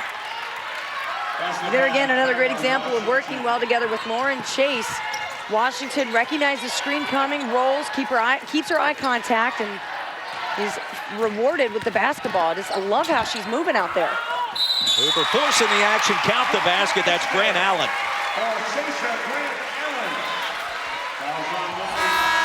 Sasha Grant Allen with a return of her own, grabbing that offensive glass off the drive from Hoover. It's going to be one of Dayton's sweet spots. And then, of course, the answer from before, down low with Kyra Washington. Sasha Grant Allen shooting 1. Sasha Grant Allen, the sophomore out of Hamilton, Ontario. This is the free throw. Jones now with 11 boards. At the next level, how does Jonquel Jones' game translate in your opinion, Brooke? You know, I think she's got some terrific fundamentals. I think she's a player, if you get her in the gym, and again, you see the exchange between Chase and Washington. You get her in the gym and you get her to work on her footwork and her touch, add some strength, some elevation to her game. She's already willing to step outside and shoot and learn and defend. And you're in a program with Jonathan Sippis, who's obviously had a great history and run at Notre Dame and knows how to develop pros. You also got someone on the sideline there who's the Dobo, and Erica Williamson as an assistant. So the future's bright. She's just got to be willing to put in the work. And Kyra Washington just picked up her 4th foul, leading all scorers so far with 21 points, 4 rebounds. She'll head to the bench, so that's a developing story. And Austria drains the first of what will now be 2.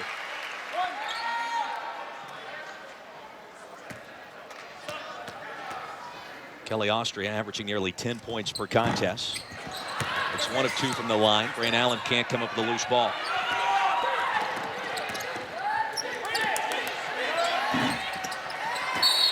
Baseline 3 is missed, and the foul against GW. That'll go against Prangy, who's been very quiet so far today. Her second, team's 10. 0 for 3 from the field, and now a double bonus situation for the Flyers. Well, we expected a physical game. You know, we've seen a lot of players at times take some pretty hard shots, a lot of them to the midsection, and taking a minute or 2 to get up. And so it's no surprise that we're in the free throw shooting situation this early in the second half. So Malott's going to have to step out. Malott took a hard shot, checking in for Neely Sigmundova. 20. Perhaps a little woozy.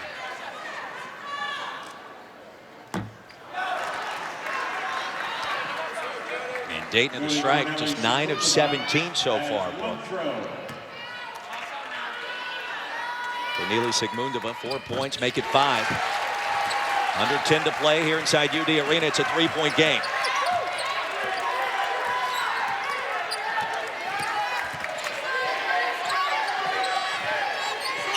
Colonials have had their way with the Flyers in the paint. Three-pointer and air ball. Jones with misses. Rejected inside. Here comes Dayton. And traveling called against Dean. 20 turnovers for the Flyers.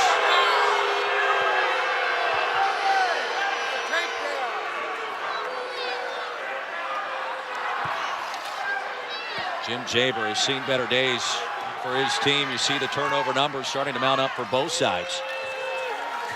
You hear the crowd in the background here. They didn't like the call. We didn't have a chance to go back and really review it in the replay. But what I do know is she drove right into the heart of 2 dark blue jerseys, trying to bust through them, and that's not easy to do. Pull it back out, get the shot you want. You're just coming off a great defensive play where you got a beautiful block from Cornelia Sigmundova. You want to be able to pay those turnovers off, those big defensive momentum swings. Make them work in your favor. Foul before the shot.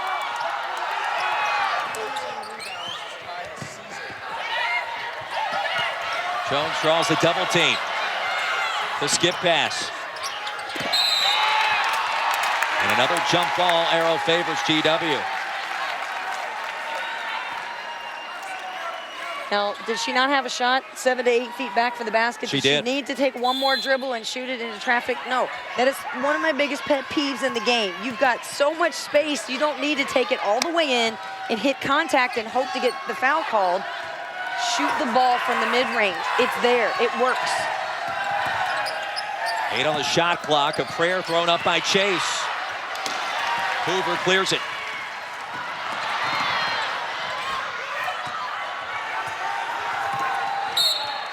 And helter-skelter action on both ends of the floor. Now the Dayton Flyers have won their last 8 ball games, rather. It's a 9-game winning streak for George Washington, 2 of the hottest teams in the country. Get the sense nerves have played a factor for both of these teams today with some of the turnovers, careless passes. It's something that both of these teams will want to clean up as conference play really starts to take hold here in the month of January.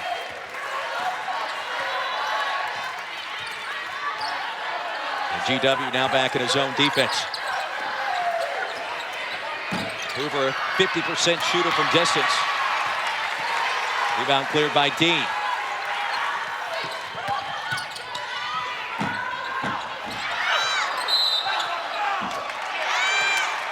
And the foul on the floor, no shot.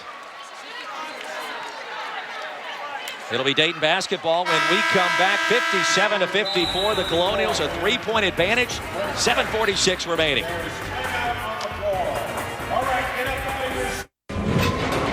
Sorry.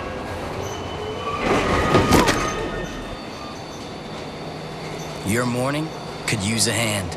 Taco Bell Steak and Egg AM Crunch Wrap with a hash brown inside. A whole breakfast in one hand. That mess, with a mind of its own, let's pack it and stack it. Then let's ask ourselves, why didn't we do this sooner? Let's do this. More saving, more doing. That's the power of the Home Depot. 66 quart latching totes, now just $6.88 each. If you're one of the millions who suffer from the agony of lower back pain, you need Be Active, the revolutionary new acupressure system that instantly helps ease discomfort in your lower back, buttocks, and legs. Watch. Slip on Be Active and tighten the strap. You'll instantly begin experiencing relief. Look, back pain often radiates from the lower back to your lower extremities, but apply Be Active to the trigger point on the calf muscle to instantly relieve pain. The secret is the AcuPoint pressure pad that gently compresses, alleviating pain to the sciatic nerve strengthen lower back for instant relief. The Active provides firm pressure behind the knee on a specific pressure point, which can help relieve the pain and suffering from sciatica. Now, get Be Active for $19.99. Call now and double the offer free. Just pay separate processing and handling. If you don't like it, send it back and owe nothing. You get it all for $19.99. Call now. To order, call 1-800-391-8292. That's 1-800-391-8292. Or go online to beactivebrace.com. Call or click today. Back here inside of UD Arena, 57-54 in the A-10 opener for both George Washington and the Dayton Flyers. With Weisbrod and Philpott courtside. Good crowd, energetic crowd as Dayton tries to negate this rebounding margin advantage for GW. And literally, it's one of the best in the country. And great at offensive rebounding. We've seen flashes of that today, both from Washington, Jonquil Jones. And we've hit on it before, but Jonathan Sippis coming from the Notre Dame program.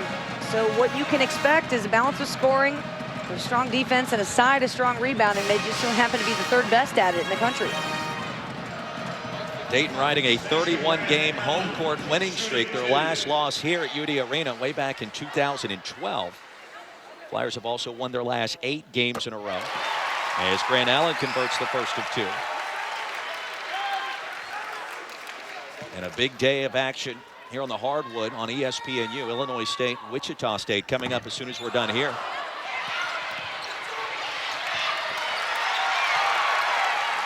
Flyers back to work.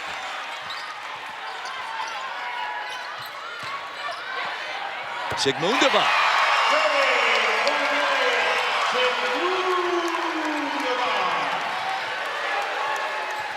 And we're tied again at 57. 5 ties, 12 lead changes so far. And Dayton now drops back into its 2-3 zone. You like this move, Brooke? I think it's smart. You know, George Washington has had a lot of success scoring in the paint, especially off the drive and dish from Shakisha Miller and especially from Lauren Chase. And he's not in the game, but it looks like that's going to be a shot clock violation. And Hoover wanting the carry before the call. Jim Jaber loves his team's defense right now. You got to be a big fan of what he's accomplished here at Dayton. 5 consecutive seasons in the big dance. Number 6 seed last year, eliminated by 11-seeded Florida in the first round of the NCAA tournament. They have aspirations of doing even more damage this coming season. It was interesting, at the end of shoot-arounds today, they were all standing around the three-point line, shooting some threes, and up at one of the video boards, they put on this montage about their NCAA trip, and Andrea Hoover was one of the players who actually stopped shooting and just looked up at it, and I was thinking in my head, boy, that must be painful. You know, I know this team had a lot of high expectations last year, did not want to go out in the first round. Another foul called here. That one looks like it's going to be on Cornelie Sigmundova. But this Dayton team, they're Sweet 16 potential. They really are. They've got the talent there. They've got the offense, the defense. They got to put the entire package together. And Jim Jaber has just done a tremendous job here. 28th season of coaching. Washington back in the game with 4 personals, leading all scorers with 22 points. And you can only imagine the kind of damage that GW could do come March, Brooke, with Washington and Jonquil Jones and some of these other younger players in the backcourt gaining more experience. They're going to be a tough out as well. And they've already proven a couple of key wins early on. Purdue, Georgetown, North Carolina State. And those are all teams you hear about in March, don't you? Certainly do. Here's Amber Dean. 1-on-2 off the glass. Dean with 8 points, 5 rebounds, and 2 dimes. Dean going to play on the low side of that 2-3 zone. And look for to shade out, really grab that first pass, and then push the defender and post player, Sigmundova, back to the paint. Shively the miss. Jones battling underneath. And a foul called on the floor. It'll stay with GW. Austria picks up her second.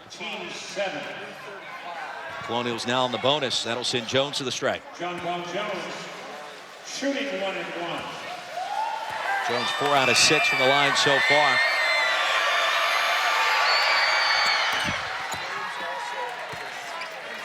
And watching her so far this afternoon, Brooke, I think she took the last game against Dayton somewhat personally. Just 6 points, 9 rebounds, and a loss in the conference tournament a year ago. She's been aggressive. She's been under control and effective on both ends. I like the way you said it, aggressive yet under control. You know, you aren't really sure what kind of emotions she's going through. Her face doesn't tell anything.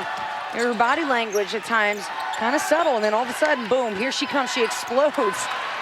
Right on cue, here's a steal. She's dialed in, she's got great length, and you love that because she's able to really tip a ball or get a block, deflection without fouling. And the shot clock, I believe, malfunctioned in that sequence. Veteran officiating crew talking things over. Bob Enderline, Kevin Farlow, and Sean Good. And that'll send both teams to their respective benches. They'll double check the time.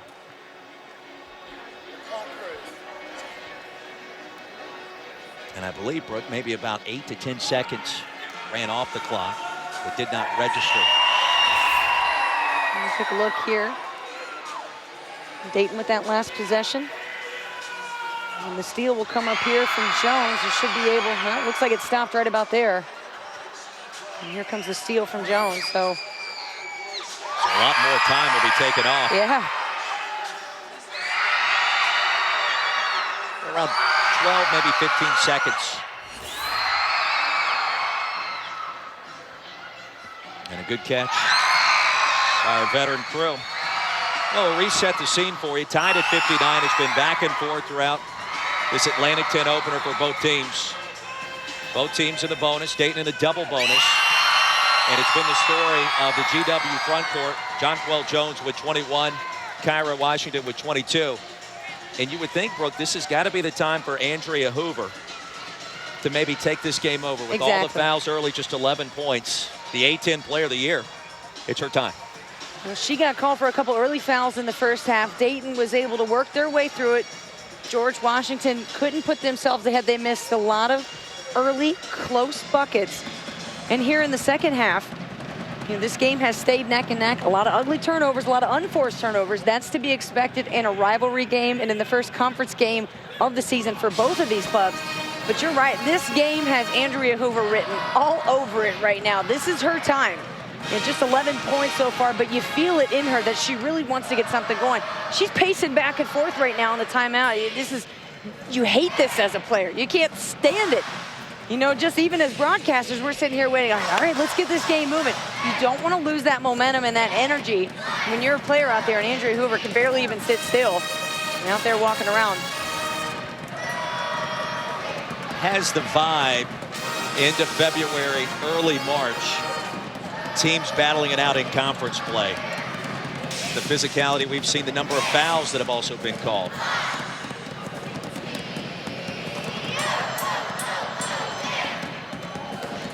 One a reminder, don't miss a primetime doubleheader coming up Wednesday on ESPNU. First at 7, it's Rakeem Christmas and Syracuse looking for a big conference road win against Georgia Tech.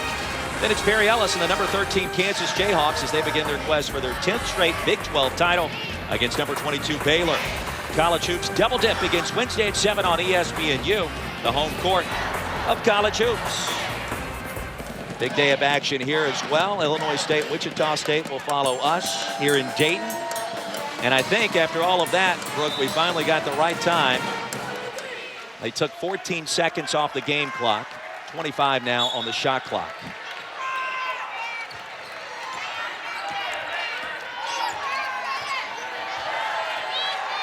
Tied at 59, final 5.5 minutes. Glad you could join us. Brooke Weisbrod, Roy Philpott. Conference play is here. Shively in the paint. Turns it over. Dean. And a foul on the floor. That'll send Amber Dean to the stripe. 83% on the season. Just 1 of 2 so far this afternoon. Amber Dean shooting 2. Cummings picks up her 3rd personal.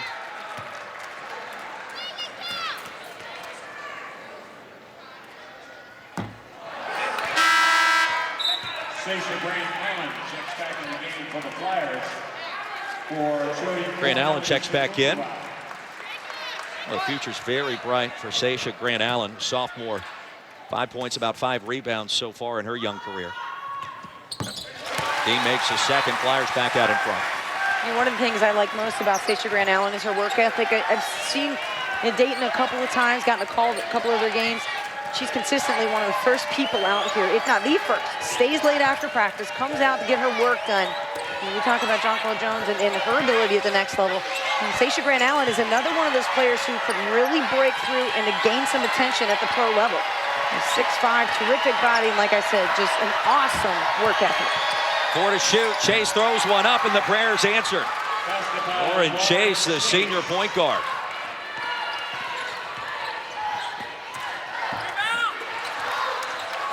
And a quick shot rebounded by Cummings.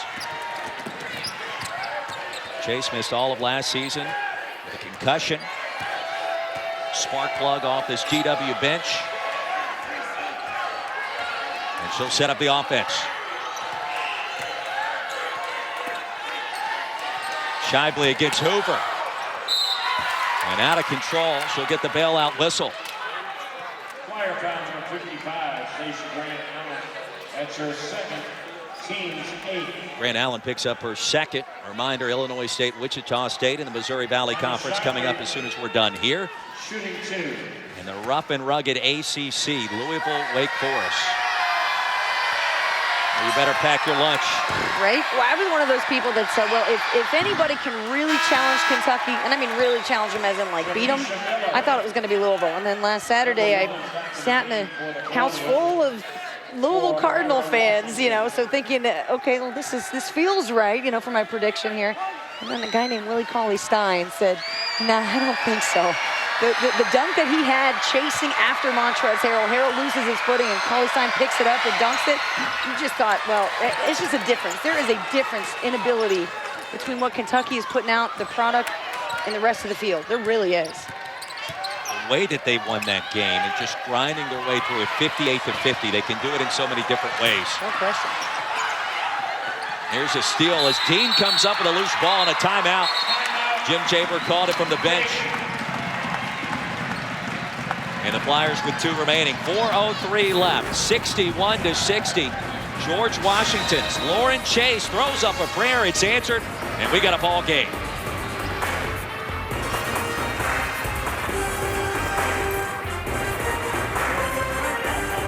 Twins Cliff and Chris Paul made it their pursuit to pass selflessness onto the next generation. I got it. On the court, little Chris's signature alley-oop-de-doop drew the attention of local scouts. While off the court, little Cliff assisted neighborhood children from his own State Farm branch. The Pauls knew a little assist goes a long way, no matter who it comes from. Hey, 1 pack of razors, please. Comes to 1965. What? That's a lot. Yeah, I don't... Comes with a free gift. Oh, free gift? That's cool.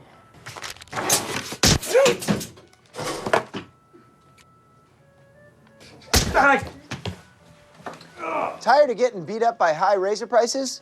DollarShaveClub.com ships amazing razors for just a few bucks. Oh, free gift. Plain and simple, Wichita State is one of the nation's best teams, and it's been over a 5-year period. Mitch Holthus with Mark Adams. Mark, a streaky bunch of shockers. Really streaky, but really, really streaky in a good way. 23 consecutive wins at home, 24 consecutive sellouts counting today, and 19 consecutive wins in the Missouri Valley Conference. The Shockers are streaking in the positive way. And Illinois State trying to build their program. The Redbirds on the road today to take on the 16th ranked Shocks. Back here in Dayton, a 1-point game. George Washington, the 61-60 lead. Brooke Weisbrod, Roy Philpott. Entertaining start in the Atlantic 10. These two teams picked at the top of the conference. They've combined to win 17 consecutive games coming into today. And the Stars have really played well so far, Brooke. And you said it before, but I really do believe this is a time for Andre Hoover to step up her game. But one player who's done a really good job the last few minutes, Sasha Grant Allen, You want your best players out on the floor, the players who can handle the ball, the players who in a tight game aren't going to turn it over and they're going to make the right plays. Jim Jaber with his veteran crew out there right now. Reminder, Illinois State, Wichita State, as soon as we're done here. The baseline three, and there she is, Andrea Hoover, A-10 Player of the Year. 6 ties, 15 lead changes. The Flyers changing back, looks like headed back into a man-to-man defense. So we've seen a bunch of different looks from them defensively, trying to do what they can to throw the Colonials off their game. 10 to shoot for Lauren Chase. Here's Jonquel Jones. Draws the contact, and Jones back to the stripe. Watch again from the corner, Andrea Hoover with a beautiful setup, and she's got that quick release. She's a player who knows how to catch it and really put the ball into the right part of her hand, so she just has the catch and shoot, and it's a beautiful looking shot. Jones 5 out of 8 from the line, misses the first here. Kyra Washington checks back in. Cummings on the bench. Washington with 4 personals for Coach Sippis.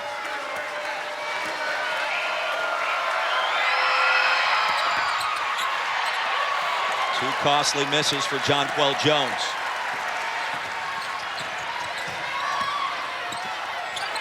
Allie Malott back in, the up and under. Jones saves it. There's Malott trying to do too much with that basketball. I like the idea of the move, but it leads to the breakout and the foul now for Sasha Grant Allen, who seem to be in solid defensive position down there. Grant Allen now with 3 personals. Jim Jaber can't believe it. And here's Jones back to the stripe, now 5 out of 10 so far. And this may be the one weakness in her game, Brooke. You talk about the WNBA, just 56% from the line. That's got to improve. You know, I'm all for allowing rough play and a little physicality and some contact underneath. You know, it seemed like at times today, in the first instance of contact, the whistle's blown, which tells me it feels like it's anticipated then. Let it happen, and then if you see something really physical, call it. You've got some great talent on the floor. I want to see Jonquel Jones go up against Sasha Grant Allen. Let me see her back her down, bump shoulder to shoulder, and then go up strong and see if she can finish. Hoover draws the triple team. Dean for 3. Rebound controlled by Dayton. The jump ball will keep it with the Flyers. Sasha Grant Allen hits the deck. The hustle stats in favor of the Flyers so far.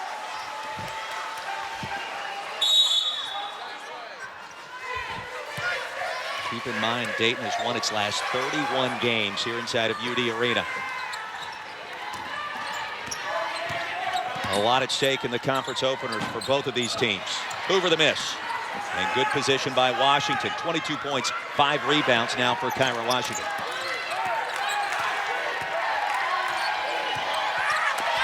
Turns it over here. Now had she led her with the right hand bounce pass, Little English, just put it right there and lead her to the bucket. You might have had 2. Final 2.5 minutes here in Dayton.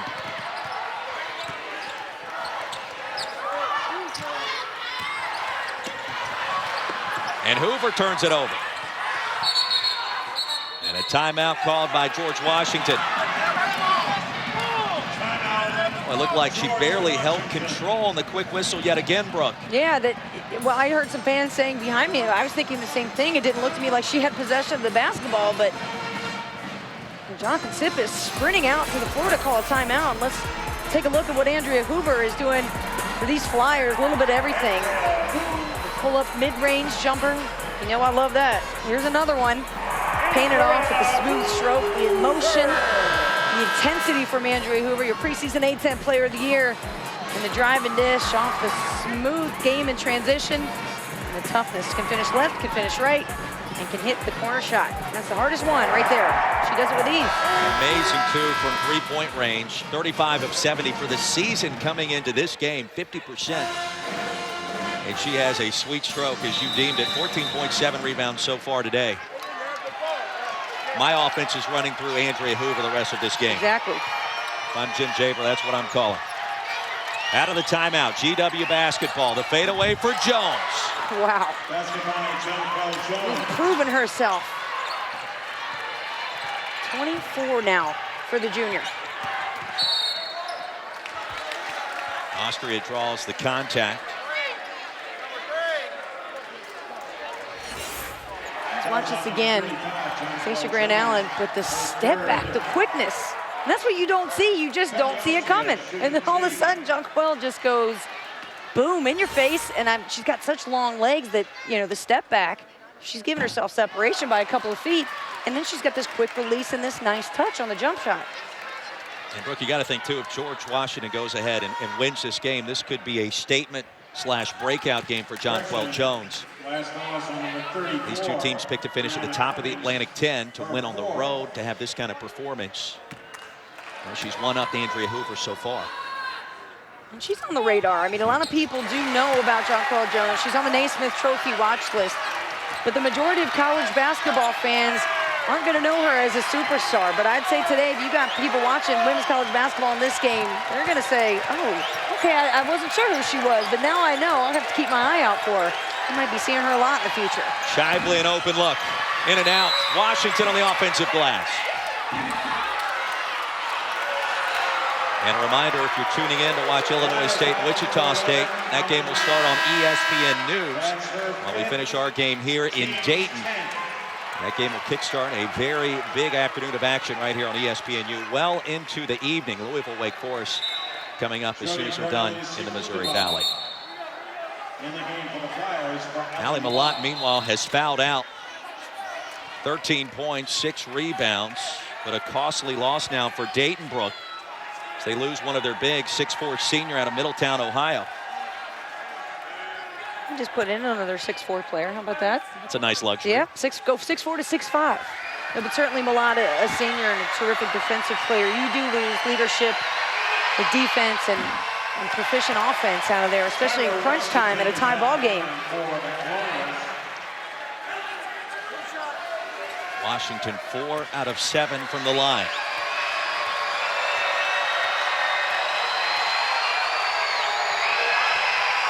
And she breaks the tie.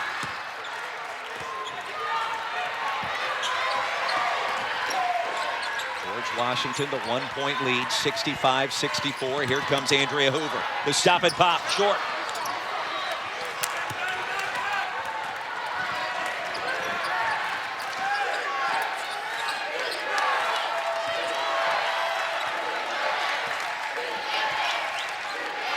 Dayton has won its last 31 home games. Shively turns it over. Great no call. Terrific no call. Good defensive position there from Amber Dean. The cutoff baseline. Shively turns it over after a possession where Andrea Hoover got a decent screen from Stacia Grant Allen, who drew almost all 5 George Washington defenders and missed the jump shot. We'll have to go back to the monitor. Oh, maybe Amber Dean's left foot might have kicked that ball out of bounds. They're going to double check that. Of course, they can go to the review. Less than 2 minutes to play here in this one. And Brooke, I think you nailed it. This one off the foot of Amber Dean. No question. Indisputable video evidence, in my opinion. Still good defensive position. The close out from Amber Dean, trying to stop the defender with her chest, not with her hand. Close out, the stutter step and close off baseline. So they reverse the call after checking the replay. It'll stay with George Washington. 1:09 remaining, 13 on the shot clock. Colonials trying to win their 10th game in a row. Picked second in the Atlantic 10 in the preseason poll.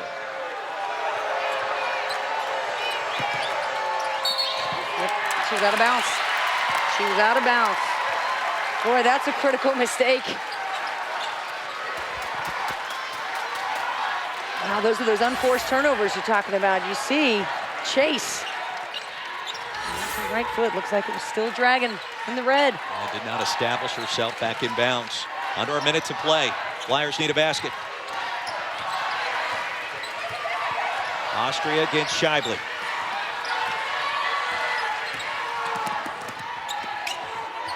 Closeout help by Jonquel Jones. 4 to shoot. Dean's got to hurry. Throws one up. Grant Allen on the offensive glass, but turns it over. And a 4-second differential between the game clock and the shot clock. If you're Dayton, you think about fouling. Yeah, I think you do foul. I mean, there's really not a whole lot of separation. You don't want to give yourself 4 seconds and let them play this thing out and take that last shot. Good idea by Hoover to stop play early. Hoover picks up personal foul number 4. And that'll send Lauren Chase to the stripe. A 76% free throw shooter. Lauren Chase at the line. And 1 of 1 so far this afternoon.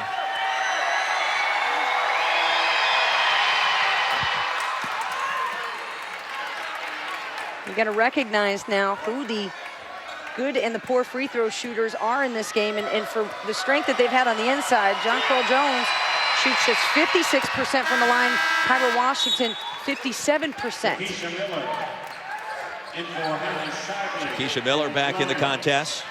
Smart move, because she shoots 82%. So if this game comes down to the free throws, which it likely will, as a player on that team, you got to be able to identify that. You pull those out, those names out during the timeout.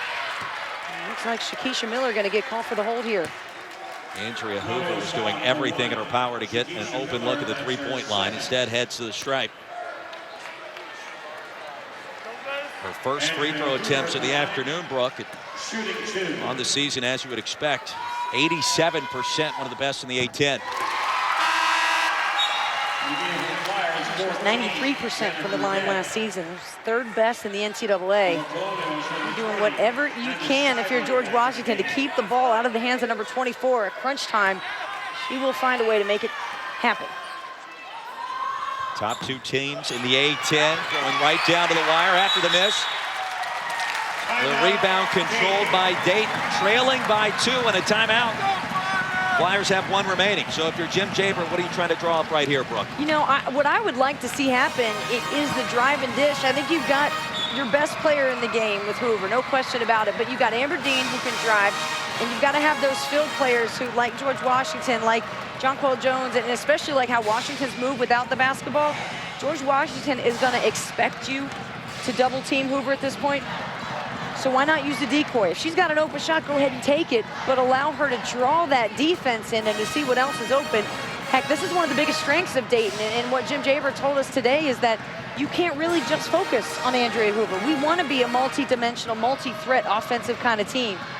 So right now, I'm imagining he's drawing up a play primarily for Hoover, but look for the bigs to step in. As you see Dayton's upcoming schedule, they'll head on the road here to Davidson. For a mix of home and away games, that A-10 season underway. St. Bonaventure off to a pretty good start. Davidson, of course, its first season in the Atlantic 10. Meanwhile, in this contest, 16 lead changes 7 times.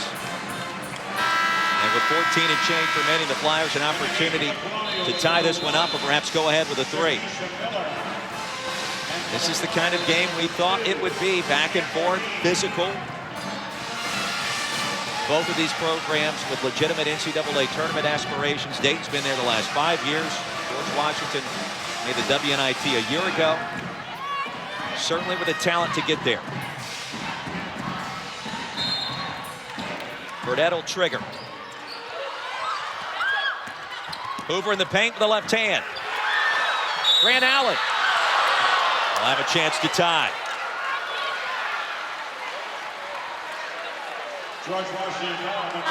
Sasha Grant Allen, a chance to tie this ball game up, just 1 of 4 from the line. And that was an awfully risky inbound pass to Andrea Hoover.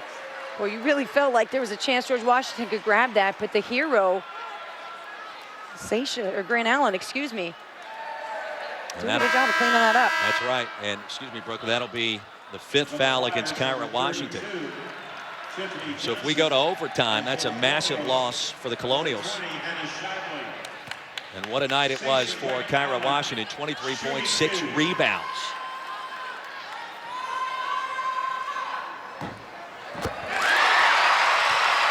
And you could cut the tension with a knife in this building. Jonathan Sippis will call a timeout. One left for the Colonials. Well, an entertaining start. This is what you get when you got two of the best teams in this conference. A showcase game. Nick, you got to make plan A and plan B. If she makes the free throw and if she misses, if you're Dayton, if she makes it, obviously your biggest goal is to play defense, to not foul, and to force George Washington into shooting the worst shot you can make them shoot, and hope to send this game into overtime or get that ball back and see what you can do with the score. But, you know, for George Washington, really the momentum is on your side right now. The best Dayton can do would be tied up with the free throw. Of course, if they miss and get the rebound and put it back up, we're telling a different story here. But you've got to feel in control right now for George Washington. You got a 1-point lead. You're putting a free throw shooter at the line who isn't as good as a Andrea Hoover. You got to be ready to box out. But again, you've got one of your better rebounders from Washington out of the game. This will be the most critical rebound, in my opinion, of the game.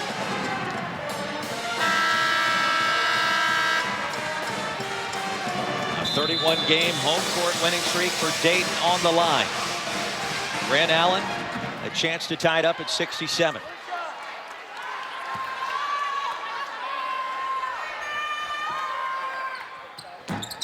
Too strong. Flyers have to foul, and Shively draws the contact. Game foul number 2, Amber Dean, her third. Amber Dean picks up her third. 7.6 seconds remaining.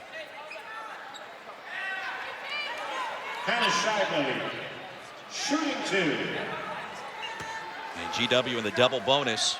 Shively, a 70% free throw shooter. 2 for 4 today.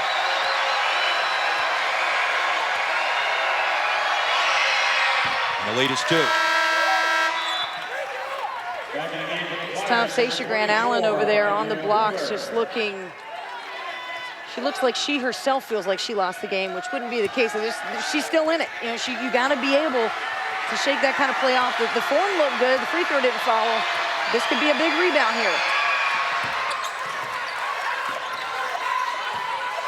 It's a 3-point lead for George Washington. Flyers have to hurry. Here's Amber Dean. Burdett at the buzzer. And the 31-game home court winning streak is no more. The George Washington Colonials come into Dayton and pull off the victory. Not the shot that you want if you're Dayton. You're looking for number 24. You can see her come up to try to get the ball. Amber Dean picks up the dribble too early. Well, you got to turn on the Jets if you only got that much time, and congratulations. Big time win for Jonathan Sippis and the George Washington Colonials. Our final score, 69-66. Now let's send you to the Charles Koch Arena for Missouri Valley Conference basketball action as Illinois State, the Redbirds, take on Wichita State.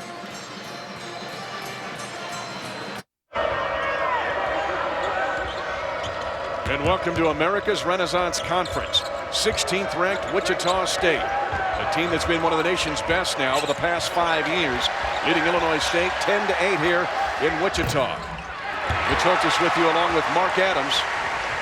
The Shocker team was challenged on the road, Mark, Wednesday night at Drake. They're trying to make a statement today, and Wessel's been good early. And that challenge has been laid down by Greg Marshall to rebound the ball better. Wichita State's been out-rebounded by 4 rebounds per game over the last 4. And a foul here on the Redbirds. Dan Muller, great player at Illinois State when they ruled the roost in the Valley in the late 90s under Kevin Stallings, now the coach at Vanderbilt. He's trying to establish kind of the same things Wichita State has already established, and they have shown up on the stat sheet. They're so much better rebounding the ball. They've been great at block shots, but their effort playing 3 points have gone up. Their second chance points, their ability to rebound the basketball is second only to Wichita State in the Missouri Valley Conference. The other place where they've excelled under Dan Muller is academically. He was a 2-time academic All-American. They had nearly a 3.0 GPA as a team in the fall semester. Well done by the Redbirds. But what about their health? Right now, that's the biggest concern for the Redbirds. They're missing 2 of their top guys today. You know, and Reggie Lynch, also the conference's most intimidating defender, will probably sit a lot with a bad back. Bushwamakota slips off the pick and roll, and it'll be free throws for the Kenyan. with Reggie Lynch sitting, nursing that bad back, look at the paint. There's no one to intimidate. And Wichita State goes right to the mouth of the rim. Reggie Lynch, 15th in the nation in block shots. And had a good start to this game. Had an early foul, plus the back issues you mentioned.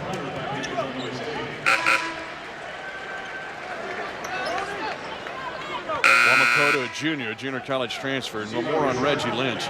This is a kid who can dominate. Last year in the postseason, he had 6 block shots against Texas A&M. I like the way he moves his feet. I like the way he's got such a tremendously long wingspan. He can just intimidate people, but the last 2 games, he's had 10 fouls and only 8 points, Mitch. That bad back is affecting his mobility. When healthy, though, is he the best rim protector in this league? No question. The only guy that's close is Egidius Moscovicius at Evansville.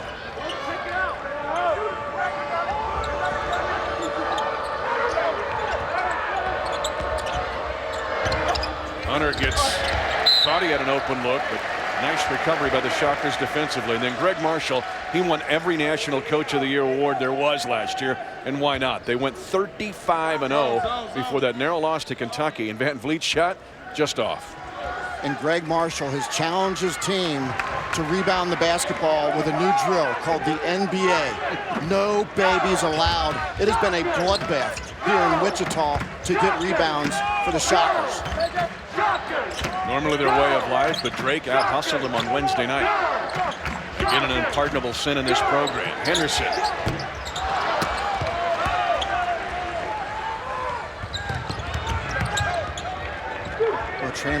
Transition defense so effective on that initial offensive thrust for Illinois State.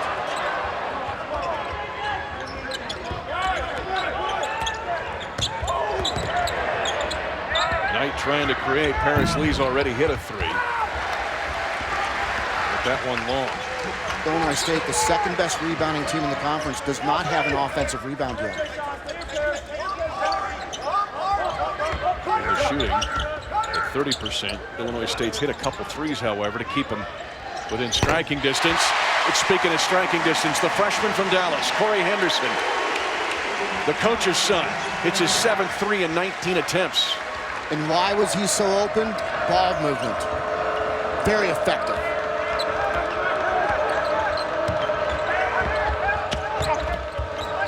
Trying to create something inside for John Jones, but not able to finish. And stepping out, Tony Wills.